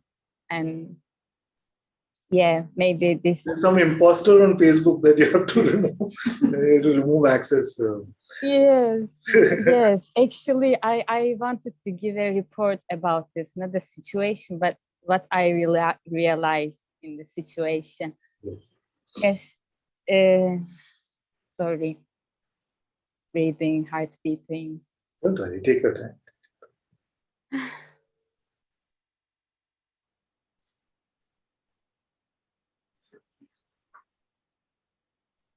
So yes, some situation going on, which sometimes anger comes, disturbing, so much present. But what I notice is that Father, and I'm just so okay with all this feeling. Actually, I'm happy that I can feel disturbance. I mean, it's allowed to be feel, and it's not something that I forced. And I'm just so happy about my anger, because I was not allowed to feel my anger and all those stuff. So I have no problem with all these things. But I realized that, and I always thank you for everything, but also you have given me the freedom to, like act in the way that how moments requires, Yeah. and that nothing can be really sticky, even though the waves are always changing, sometimes no waves, sometimes so much, but they are not sticky anymore. And this is my joy for me to share with you today. Very good. Very. Yeah. And when they are not sticky and you just do what needs to be required, and it's also such a joy. Actually, it's such a joy to walk freely in this life, in this world, and you just continue to do things which is required. So yeah, just thank you, Father, for giving me this freedom, because yeah, yes, then nothing, nothing can stick here, and you are That's just free. And nice metaphor, actually. No post-it notes here. That's it. You know these post-it notes? The sticky notes? No sticky notes here. That's it. That's all satsang. No sticky notes in the head. because you didn't, yeah, I don't want to say more. Yeah, just thank you, Father. Just thank you, thank you, thank you, thank you, thank Oh, you. very good. Very good. Thank Thank you. After this report, I want to offer little something. So say what you want to do after the After the report, yeah. we have done with the report, and now I have little bit something which I want to share. Uh-huh. And yeah, it doesn't come. Why? I don't know. You can come back at the end then. You can come back at the end. Mhm. You can come back at the end if you want, if it comes by then. What is it? You want to sing something or what you want to do? I can't find it now. I don't know. Sorry. Don't have that effect. It's fine. No, because there was a sense of problem about something else, but now Don't it's force not. yourself to go there. It's like grace. Yeah, I think. It's good. Yeah, but it was seeming like a problem, so I feel a little bit confused now. But it's okay. I think. Okay, I don't know. Okay, thank you. Thank you, Jeff. Thank you. Thank you. Very good. Let's go to Shrikant. Oh, Namaskaram, Father. Shrikant. Oh, yeah. Yeah.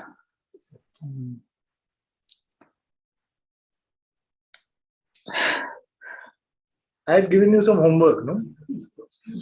I've become I student mode again. Have I given some homework? don't remember. I also don't remember.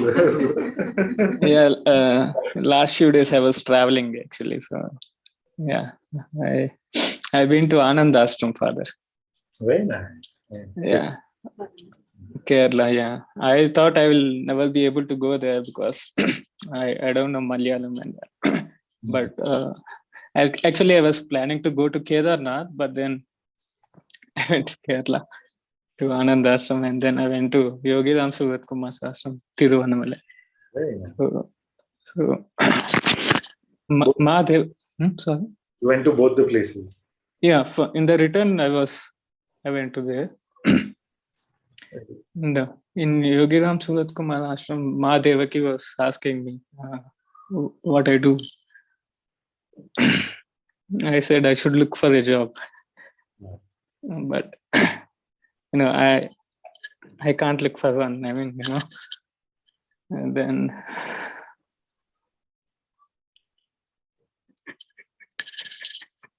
Well, yeah. Don't worry. Take your time.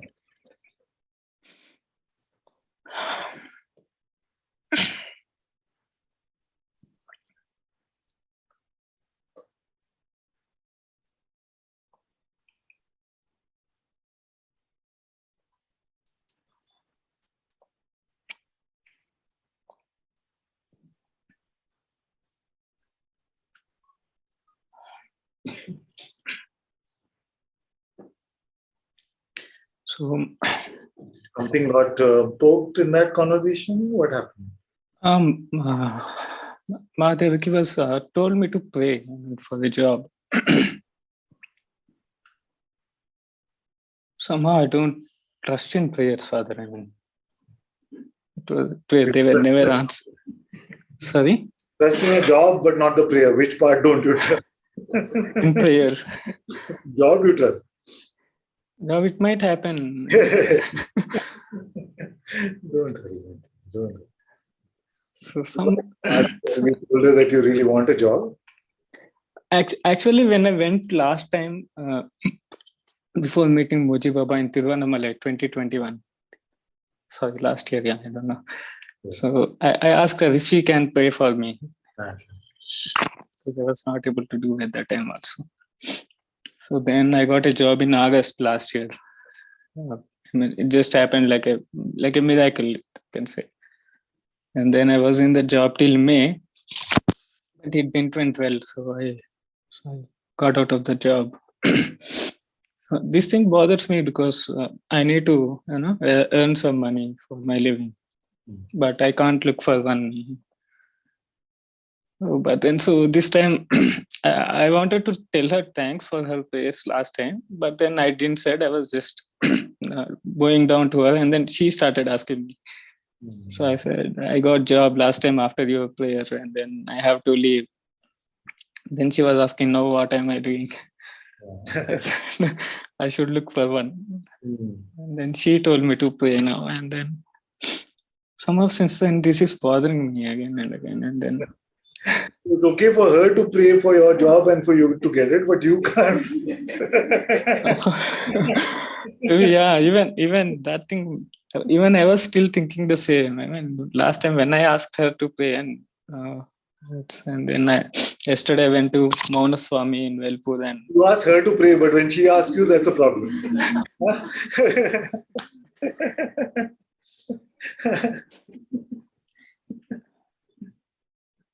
It's reminding me of that other joke which I can't share now. But,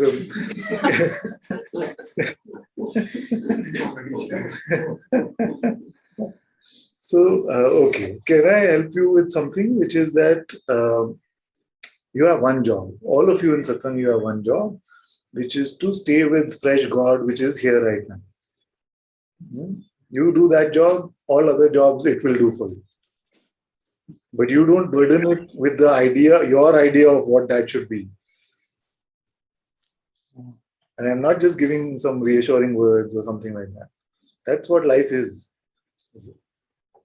And you went to Maharaj Ashram, Yogi Ji Ashram, and what job did Yogi Ji have? Or Ma have? no job. So they have the job of being with God and bringing God to everyone. They still have that job. So that is the highest job, then all other jobs will happen through that. So pray, if you want to pray, you can pray for the highest job. Otherwise, just in your being, that is already inherent. So you don't have to worry. There's no distinction there.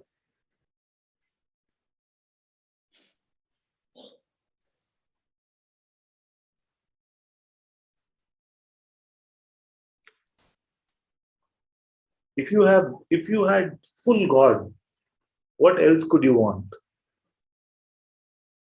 Nothing. You have full God.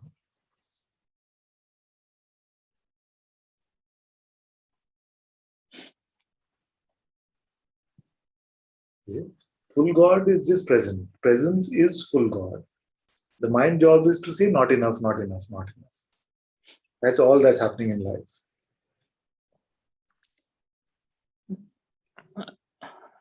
I mean, the presence which I saw in when last time when I spoke to, but rest of the time I can't see that presence or I can't perceive that presence.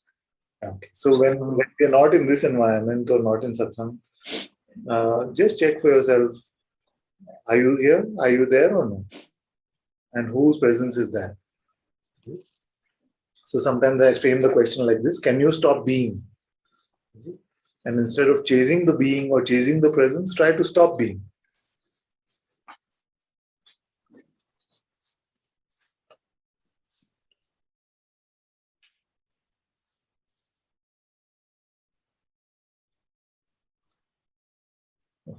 Are you sitting? Yes, Father. Sitting, no? Who is that Yeah. that's sitting? Before sitting, you are there, no? I didn't get. Before the sitting part, you are there, no? I Hmm. am sitting. You see? So this I am, how is it recognized? It's just so simple like that. If you expect to see some fireworks or something, then that will become strange. Sometimes just naturally it may feel like that. But just what gives you the ability to confirm that I am sitting? I am, no? I am is the presence. Are But you here or no? yes, Father, I'm here. Yeah. So before the here you are. So whether it's sitting or here or standing or talking, all of the verbs can come later. But the being, the central subject has to be primary, isn't it? As I sit, Father, there is this sound, and as I pay attention to it, it becomes so strong. But who pays attention to it? Hmm. You do, no? You only Yeah. said, I pay attention to it. How do you know about the existence of this you? There is a saying of even attention. Yeah, you see it, isn't it? You see Hmm. it in attention. So not really, but we will keep that aside for the moment. So this you that sees everything, can that be seen? I never saw that. Yes, and yet you are confirming it, no? In fact, it Hmm. is absurd to say, no, no, it is, I am not seeing it. You see, it is absurd to say because that I is always present, but it cannot be seen as perception and it cannot be understood as thought. And yet, this knowledge we have in another way, which is what the whole four bowls is. Hmm. Don't use the wrong ways to try and see yourself because in those wrong ways, you will never find it. So keep the wrong ways aside. You will notice that naturally it is just so apparent. Self knowledge is just so clear. In fact, all other knowledge just gets in the way of this or seems to get in the way of this, which is so naturally clear. Hmm. So don't expect it to see it as some objective seeing. That is what will trouble you. Right now, who's hearing these words? Me. That's it. You're not presuming that. You're not just inferring that. You're not presuming that. You're not perceiving that. And yet you're able to confirm it is you. This simplest is the most complicated for the mind. You see? This simplest for the heart is the most complicated for the mind. Therefore, all of satsang is to just leave the mind for a moment at least. Are you here? Yes. That's it. That confirmation comes from that space of intuitive insight.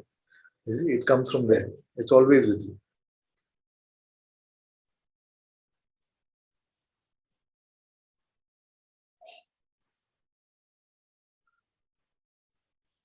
You see? But you can't use it for Shrikant. Hmm. You see, you were there in the beginning of satsang or no? No, Father. Because Was late. for satsang, we talked about this one who is the spiritual seeker who wants spiritual knowledge so that its life can become better. But it does not really exist. You see? Hmm.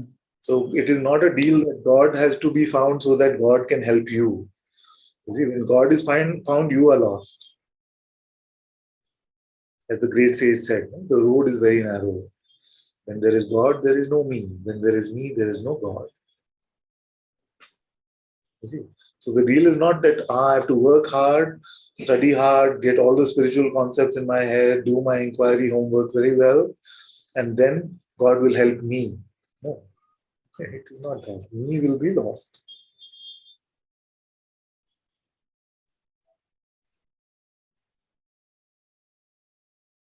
And it is not the finding of God which is difficult.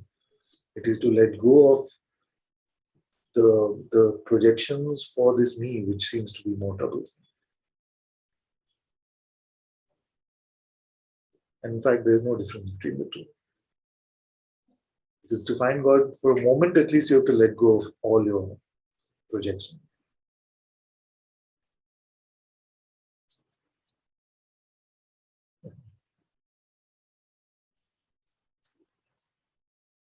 There's nothing to trouble yourself so much. You are doing very well.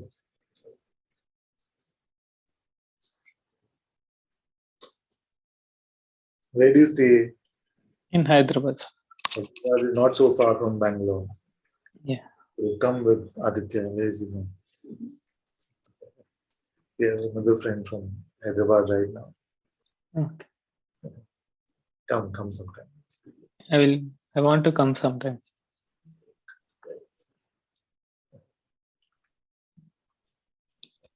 All right.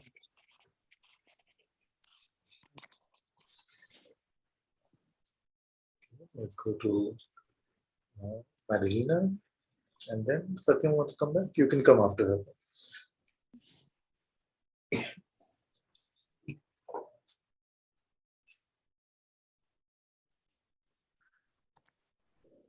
Hello, Father. Hello, my dear. It's been such a long time since I saw you. Yes, has it? I was just going to say, your name already contains all the essential elements for freedom. Yeah, mad is there already. I know. You don't need I'm much. the one. Exactly. I'm here.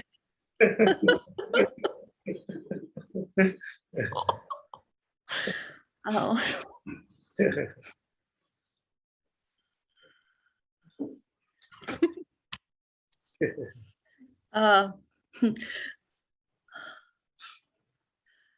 I'm so happy that Yogiji's presence came in Satsang because I had to share that I also received his darshan this week in my mailbox. I got some vibhuti from Madhevaki and from the ashram. And it was so beautiful because I came home and I was going to the mailbox and a butterfly crossed my face and stopped next to the mailbox, and it was so obvious. And then I opened it, and yeah, I found my blessings.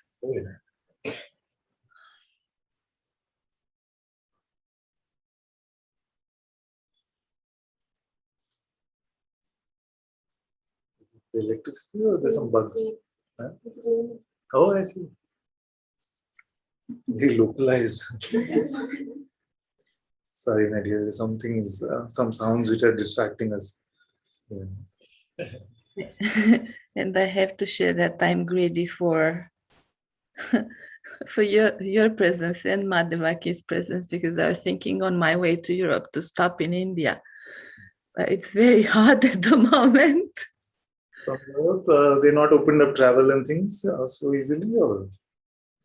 I don't know if they open travels, but it's like There's somebody coming, no? Now, for after 2 years, somebody is coming from Germany.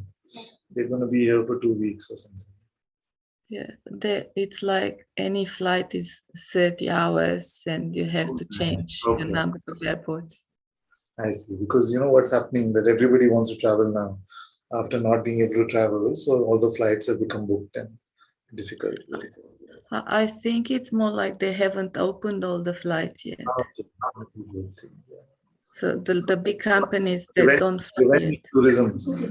You know this term, revenge tourism? They vanished everything. Yeah. And I have to write with a compelling reason to the Australian government to go. I think before compelling, I found out today. Somebody wrote in their visa form, they were coming from the UK, no, this girl. So she said in the visa form, purpose of travel, self-realization. Immigration form. No, not visa form, immigration form. So the immigration officer spoke to her for 1 hour. What are you doing there? Who are you meeting in Bangalore? Why you have to come to Bangalore to get self-realization? You know, I think you were just messing around with her. I have to write to the Australian government why I want to leave Australia. I have to leave. Yeah. I feel like they're quite open with leaving. They're entering, which they have the problem with. I don't know. It seems to be both ways. I'm going to find out.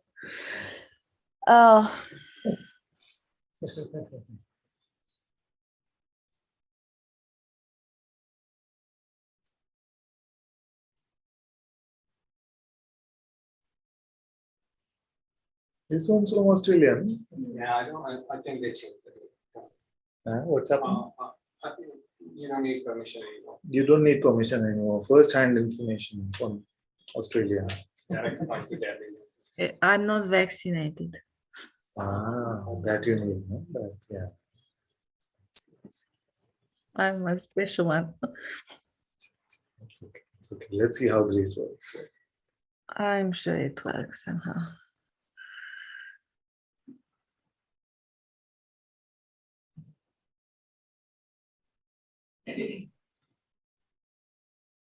Thank you. Thank you, Anna. Can I share something else? No, we had satsang with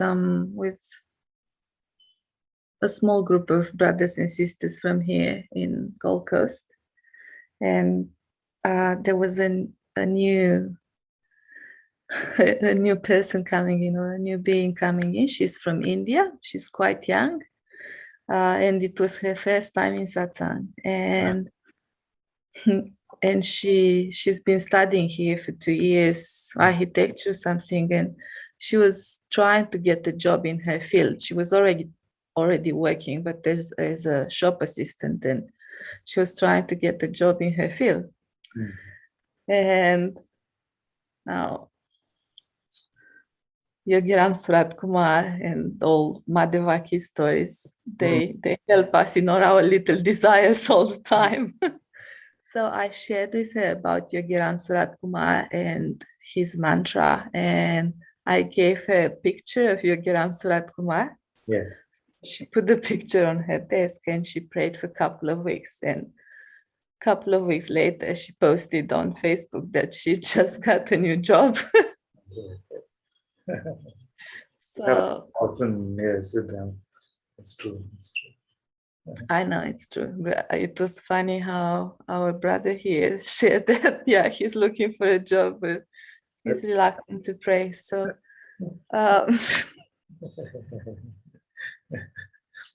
That's a sweet story. Yes. it is a very sweet story. And she's going to cook for us palak paneer on tomorrow evening, and we are going to have satsang on Sunday. So, What are you more excited about? I don't know. I'm being cheeky. I'm getting her to cook the day before at my place, so Yes. I get to taste.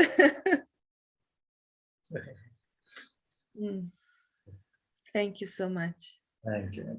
Thank you so much.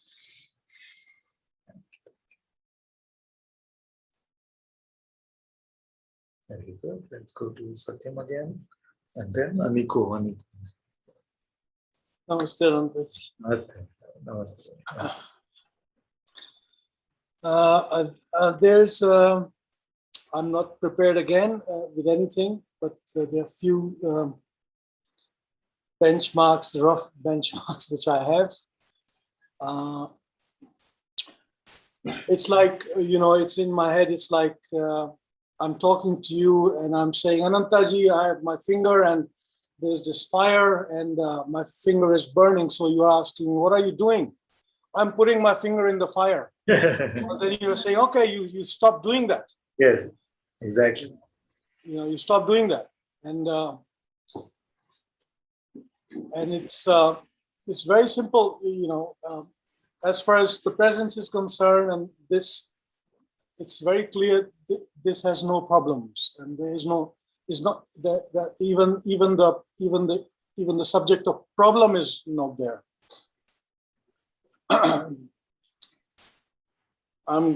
I have to add the but, because otherwise I would not come here to speak about it. Yeah. This narrative is really an ongoing narrative, day in, day out for me. That's why I'm bringing it out. Please. If you please allow me, bear with me just a few minutes, because I'm always thinking some people are waiting and I'm wasting people's time because this is not important. I have that kind of it's leaving this country and moving back to India. And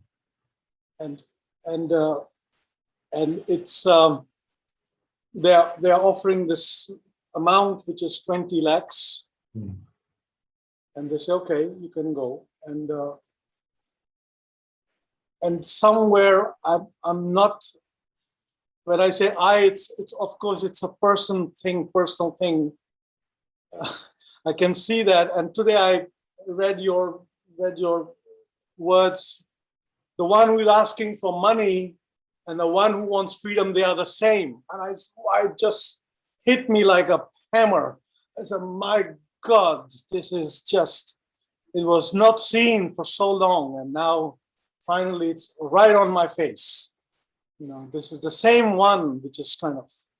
In fact, So, all today's satsang was about this. yeah, A large part of it was about. absolutely. So I'm not going into the spiritual arena, and I'm just saying that this personal thing, and I'm bringing it a very personal, and I'm not able to take this step because there is the whole future and involved. Sometimes 20 lakhs looks like, wow, it's a big amount for lifetime. And look at other people in India, and they don't have anything and they're struggling, and you're getting this money to go back. And sometimes it depends who you talk to, and they say 20 lakhs. Oh, Sachin bhai, ye to 20 lakh mein to kuch nahi hoga, ye to 3 saal mein khatam ho jayega tumhara. Kya karoge uske baad? What are you going to do? 20 lakh to kuch nahi hota hai aajkal. Gaadi aati hai 20 lakh mein bhaiya, car aati hai. Usme 2-3 car hai, kharid khatam. So you see, it's this. Sorry. You're laughing at the 2-3 car. Matlab, in a sense, No, what you will pay and 20 lakh and you know. So and my circumstances are such here. You see, it's going very in a graphic way. I am staying on my own all the time. There is not much human contact. And this is very challenging. There is human contact maybe once a week, twice a week, and then it's always on my own, and there's no one around here. So this is, and sometimes there are tears, and the mind is playing like this. I can see that, the difficulty actually is, the real problem is I can't be with myself. Can't be with myself. I said, who is this I which can't be with myself? And then, of course, then your words, and actually, I am here. What is this story with myself and all that? And then back again to this. So this is going on, and it's a continuous narrative. I'm not here asking. I'm just putting it out before you. It's very good. It's very good to just share these things which can seem so big and strong when they're inside, but once exposed in the light of satsang, some relief may come from them. It's very good to sometimes bring it with this. It's very good. Which country? You have to remind me. I've forgotten. You told me the first time. This is Denmark. Yeah. Denmark. Yeah. They're paying people to leave, is it? Yeah, there's a policy here which says you will, if you hold a PR from a country, you can give the PR back. Okay. And they give you around 18-19 lakhs. So I have this carrot hanging, which is now I've almost hit 50. So if I leave within 5 years, if I somehow can hold it 5 years, which I'm very bad in with, I never saved up money in my life, and I never had that pull to do these things. I lived quite whatever is coming, I just lived. Yes.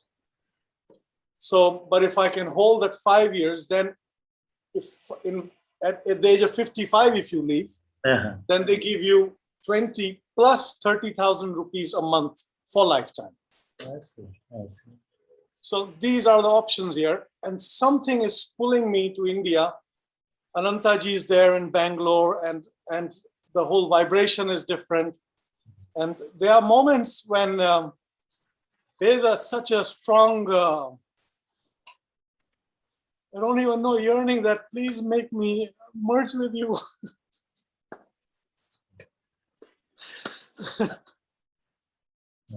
That longing in my heart is so strong.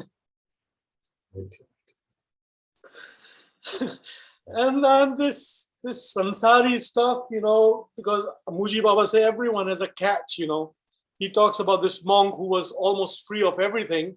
Greek. And he went to this monastery, Yeah. and the devil, he sent in his doot, Yes. go and watch him. And then there was a straw, and he made a nice garden, and he got so upset with that straw. They found him, okay, that's his catch. So this person is playing, and there is that thing to be, be at your feet and to. The way you express yourself, it feels like you belong in India. You're very welcome. You're very welcome. You're very welcome. I have this pull, and watching your satsang, it just every word it just goes in my blood. Very, very good. So full blessings for this. And if something else happens and you stay back, that's also fine. But just don't worry. Leave it in God's hands. And as long as you don't, like I was saying earlier, don't burden God with your expectations of what God must do for you, you'll be just fine. Just fine.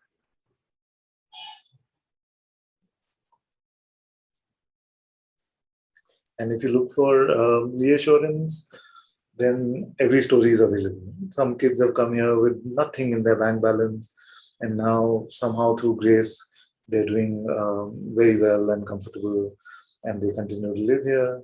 Some kids came here and they were able to live for some time, but then they had to go back for job and things like this. So life will give us all kinds of narratives and stories in front of us. But what can we really do is just see what is the true feeling in our heart and just go with that, because nobody really knows. Yes. Thank you for My heart is listening. saying you're very welcome. You're very welcome to come. Yeah, I didn't even ask you, can I come? I just said I want to be there. Sorry. Oh, of course. You have Yeah, that. All of you children have that privilege completely. yeah. It's such a, and I don't know, I should not, because this presence is available everywhere. It doesn't belong to a place in time, but somehow India, I don't know, maybe I'm born there, but the vibration of that country is supportive of this. Somehow I sense that. So it's a story, maybe, I don't know, but something is getting pulled so much. Just follow your heart. Follow your heart. And sometimes your heart's calling may not sound very rational or well thought through, but you will not regret following your heart unless you switch back to the mind very fast. Yeah. Yes. Thank you so much. All my love and blessings for whichever way this goes. But don't worry, I'm there with you. Thanks so much.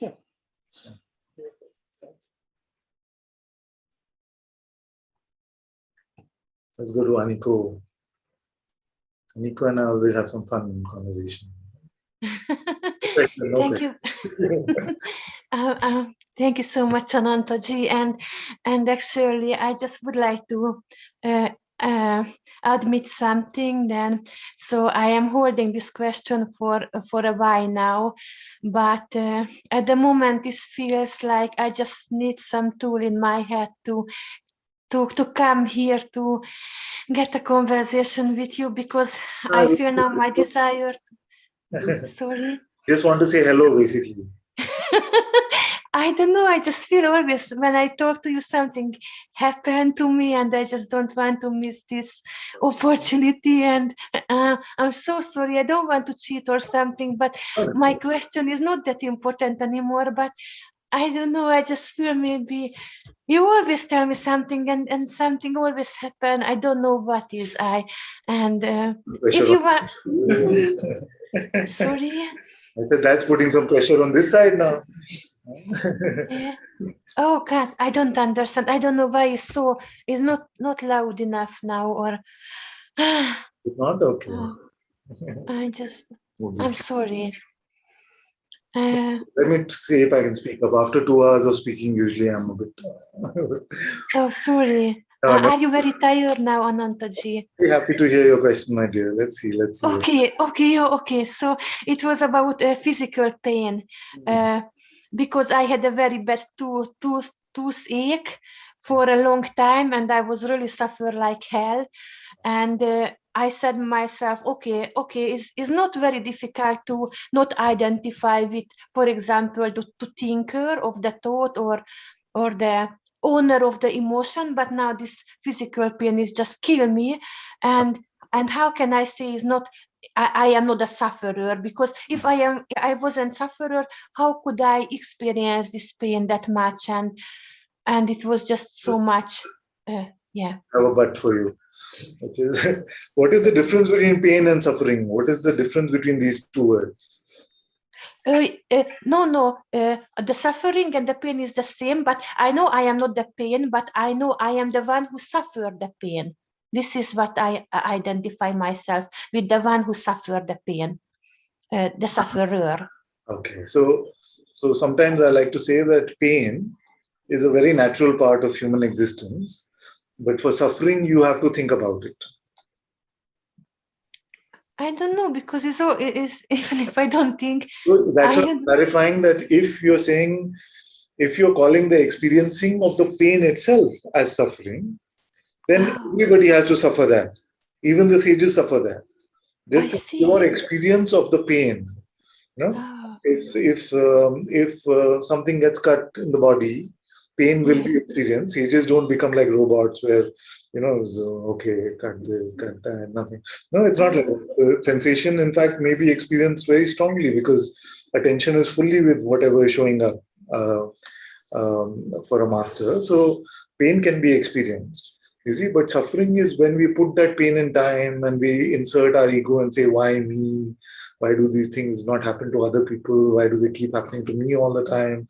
The victim mindset or the guilty mindset, all of these things which are additional, which use the experience of the pain.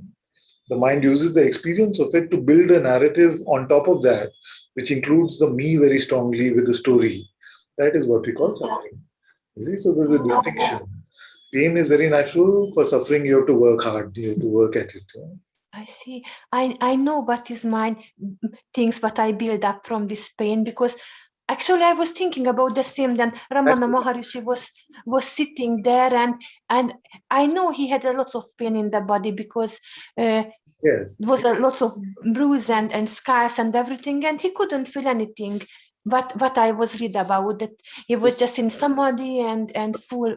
If you read Nisargadatta Maharaj, for example, he also had cancer in his last days. So he said very clearly that the experience of pain is very much here, but I'm not suffering from it because I don't put myself in that from that perspective. You see, so pain is very much there. I'm sure that I should not speak for Bhagwan, but if I were to speculate, I would say that anyone suffering from or in the pain of that disease is bound to experience that pain. I see. So, I see. So that was just a misunderstanding then. I feel so. Yeah. Often this is misunderstood, and the ego uses that very strongly to say, but now if you're free, then how are you still experiencing the pain? So if this child pinches my hand, I was saying, I'll just be like, yeah, I'm free, man. Oh, it's not like that. Oh yeah. Unfortunately, yeah. I suppose it's yeah, okay. Yeah. So yeah, And I would but actually step further and say, you're having a tremendous toothache, and the mind is making some story, and you're suffering from it. Suffer that is easier. It's okay. If you try to become too Advaita about it during that time, it may seem more difficult. May seem. For some of you, maybe it may seem very, very different. It depends on the intensity of the pain, maybe sometimes. That to remain open and empty may seem easier. Sometimes just like it's happening, you're just like, why me? And you're crying about this me who has to constantly keep going through something. it's fine. Just go through that instead of that. But when you get the room, when you get the space to look, then drop it immediately. Then don't think about, oh, I should not have identified and why is this still happening to me and all that rubbish can then be thrown out. Yeah. Anantaji, can I say something else? Because now I just feel I just want to carry on talking to you, but I don't have anything to say. And I find now a kind of attachment or kind of something like this to you. I'm not sure if it's good or not good, but yeah.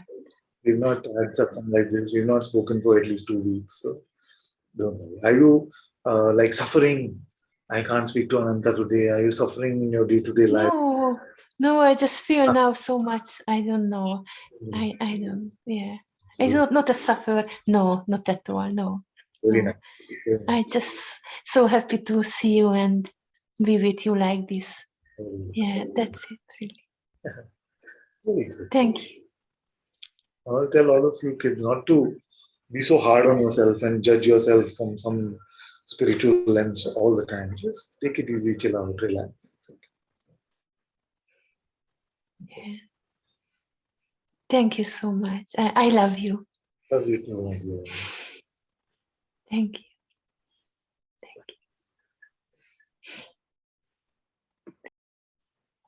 Okay, let's go to Sanji. Hi, Guruji. Hello, my dear. So I don't have a specific question, but I wanted to bring a situation to you. So a relationship recently came into my life that is causing a lot of confusion, like trouble sometimes. And I like to use this as well to see like what is true. But the thoughts and feelings are changing all the time. And sometimes I don't know if something is protecting something, or it feels sometimes like if I were to be fully true in some moments that it would cause some pain or suffering. But I also don't know if this is something in this one that's being protected. So it causes a lot of confusion. Yes. So sometimes it's easier to just see that all of confusion really is about who we are. You see? And suffering actually is nothing but just mute everyone for a moment. Then I unmute you. Yes. So at the root of all confusion is confusion about what we are.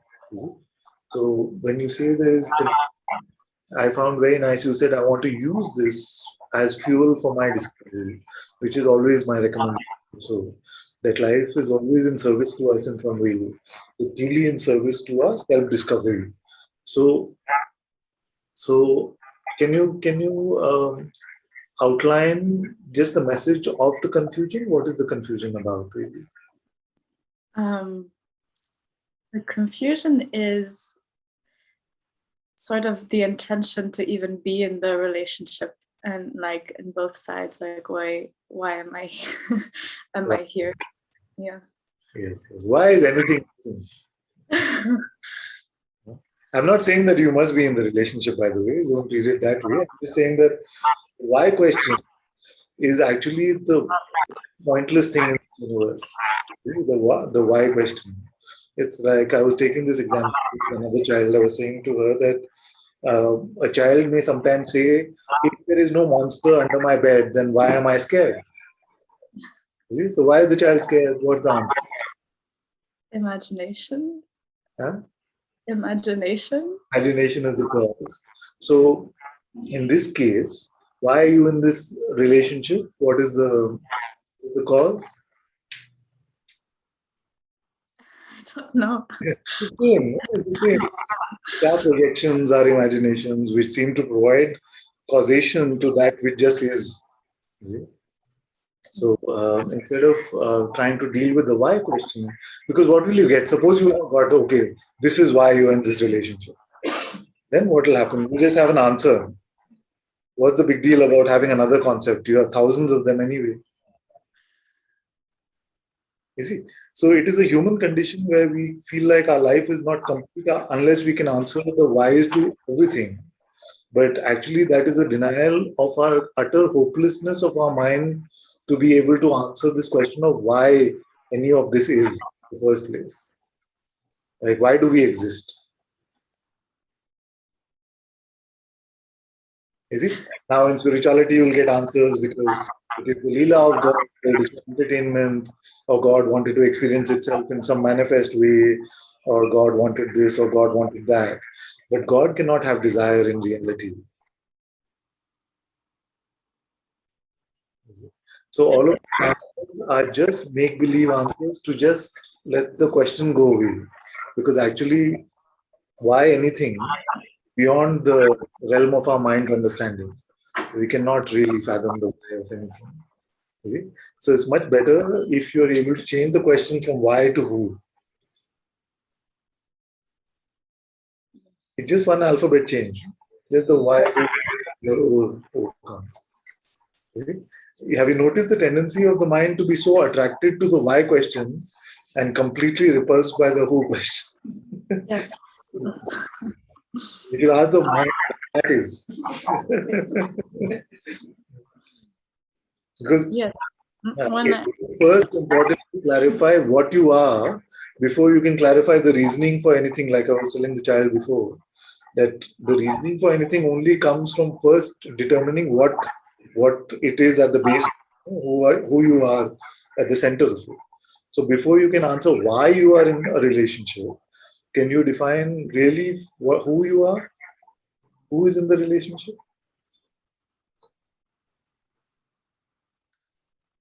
If I ask this question, it feels like something will just disappear. Only the bad news will disappear. You see, it's only the ignorance, which is what is making us suffer and confused, which will disappear. Is there a fear that something of value may go if I ask this question too much? Yes. Like something will get too exposed or something. Don't fear that, my child. Don't fear that at all. That is just a mind's defense mechanism, you see, to prevent you from seeing the reality about yourself. So it will keep you confused in this sort of phase unless you really, really look at what you are.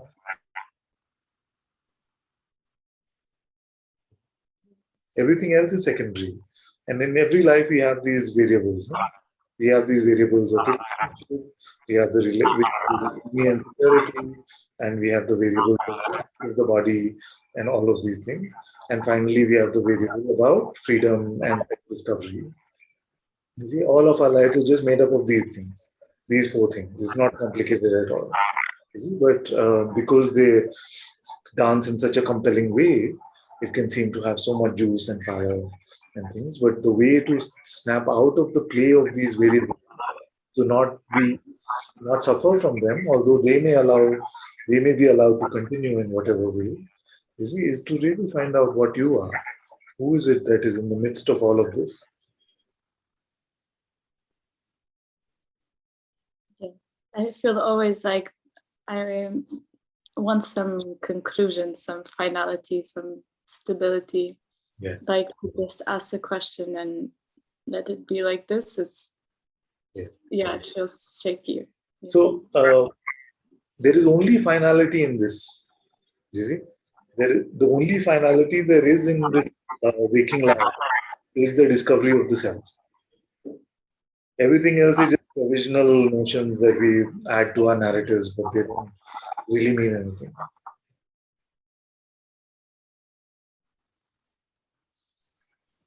That's why those who come to this discovery, we put up their photos on the wall, because they came to something final.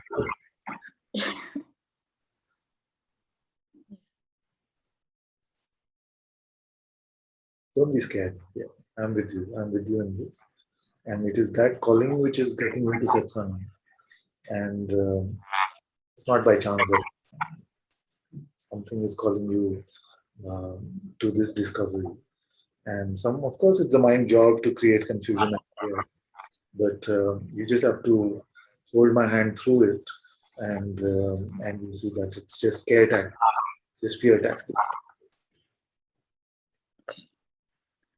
So can I take as if I take some homework, it's to ask who am I? Yes, best homework, best homework. This is best homework, and I'll give you some tips. Just ask who am I. Sometimes the mind may present an answer. Ask who witnesses that thought, is it? And don't expect some state of peace, love, or joy that may come naturally, but don't get attached to that. Stay with your true intention, which is to find out who you are with all sincerity, all as much fearlessness as you muster, and you do very well. You do very well. Thank you. Guruji, I love you. Thank you.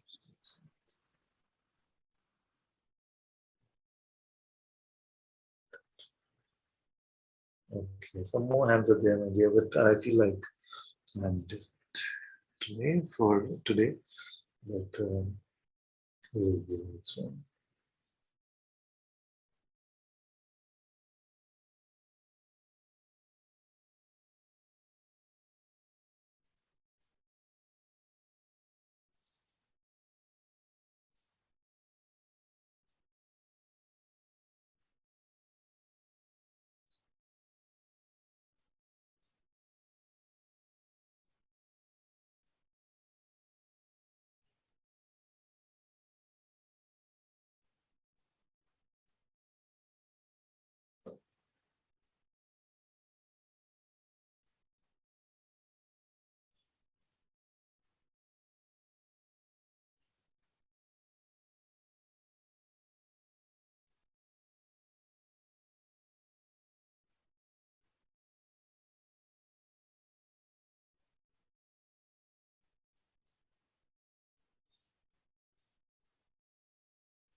This has some translation also.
तू तेरे बंदे मोको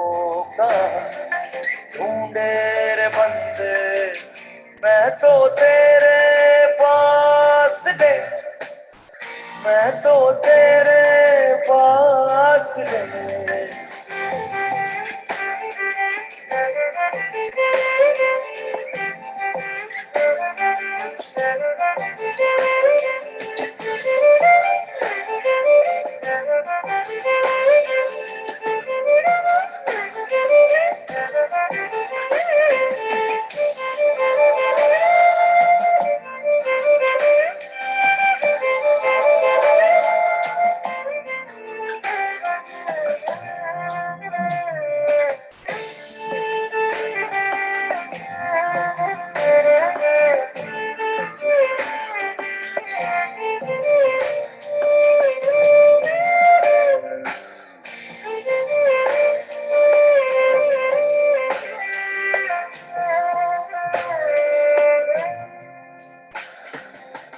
ना मैं जप में ना मैं तप में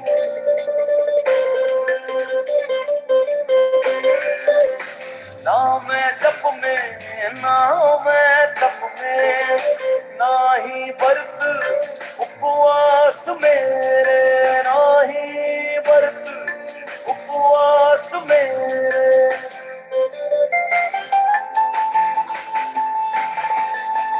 ना ही गिरिया कर्म में रहता ना ही गिरिया कर्म में रहता ना मैं योग संन्यास मेरे ना मैं योग संन्यास मेरे मोका ढूंढे रे बंदे मोका ढूंढे रे बंदे मैं तो तेरे पास गए मैं तो तेरे पास गए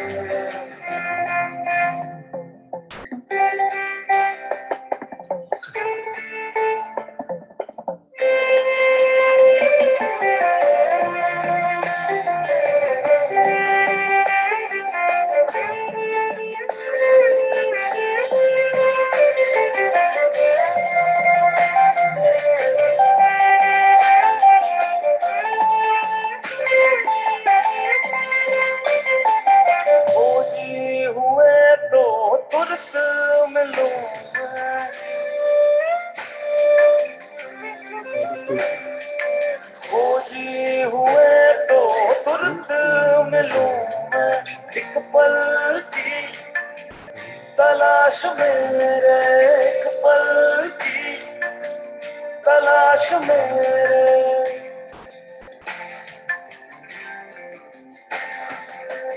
कहत कबीरा सुन भाई साधु कहत कबीरा सुन भाई साधु मैं तो विश्वास मेरे मैं तो विश्वास मेरे मैं तो विश्वास मेरे मैं तो विश्वास में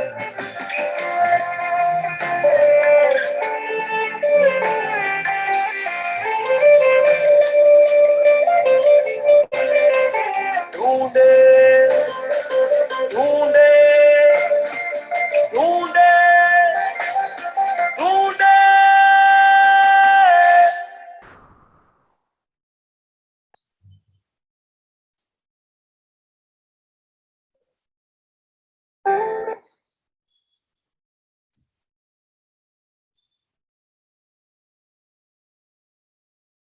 One more. Different type.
Radhe Radhe O Radhe Radhe Radhe Radhe O Radhe Radhe Radhe Radhe O Radhe Radhe Govind Radhe Gopal Radhe Govind Radhe Gopal Radhe Govind Radhe Gopal Radhe Govind Radhe Gopal Radhe Govind Radhe Gopal Radhe Govind Radhe Gopal Radhe Shri Giridhari Govind Radhe Shri Giridhari Govind Radhe Shri Giridhari Govind Radhe Shri Giridhari Govind Radhe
Vishwananda Govinda Radhe, Shri Vishwananda Govinda Radhe, Shri Vishwananda Govinda Radhe, Shri Vishwananda Govinda Radhe, Shri Vishwananda Govinda Radhe, Shri Vishwananda Govinda Radhe, Shri Vishwananda Govinda Radhe, Shri Vishwananda Govinda Radhe, Shri Vishwananda Govinda Radhe, Shri Vishwananda Govinda Radhe, Shri Vishwananda Govinda Radhe, Shri Vishwananda Govinda Radhe, Radhe Radhe, Hoy Radhe Radhe, Radhe Radhe, Hoy Radhe Radhe, Radhe Radhe, Hoy Radhe Radhe, Radhe Radhe, Hoy Radhe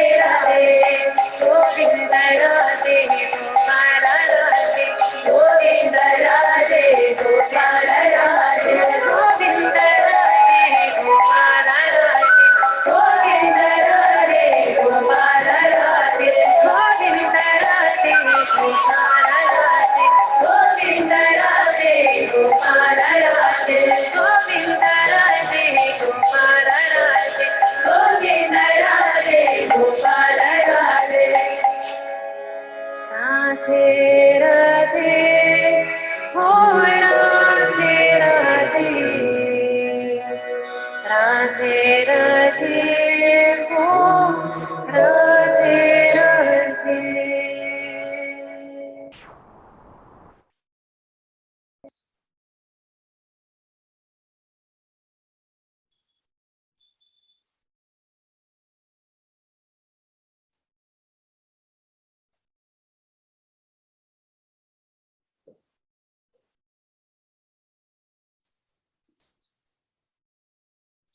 Thank you all so much for being in Satsang today.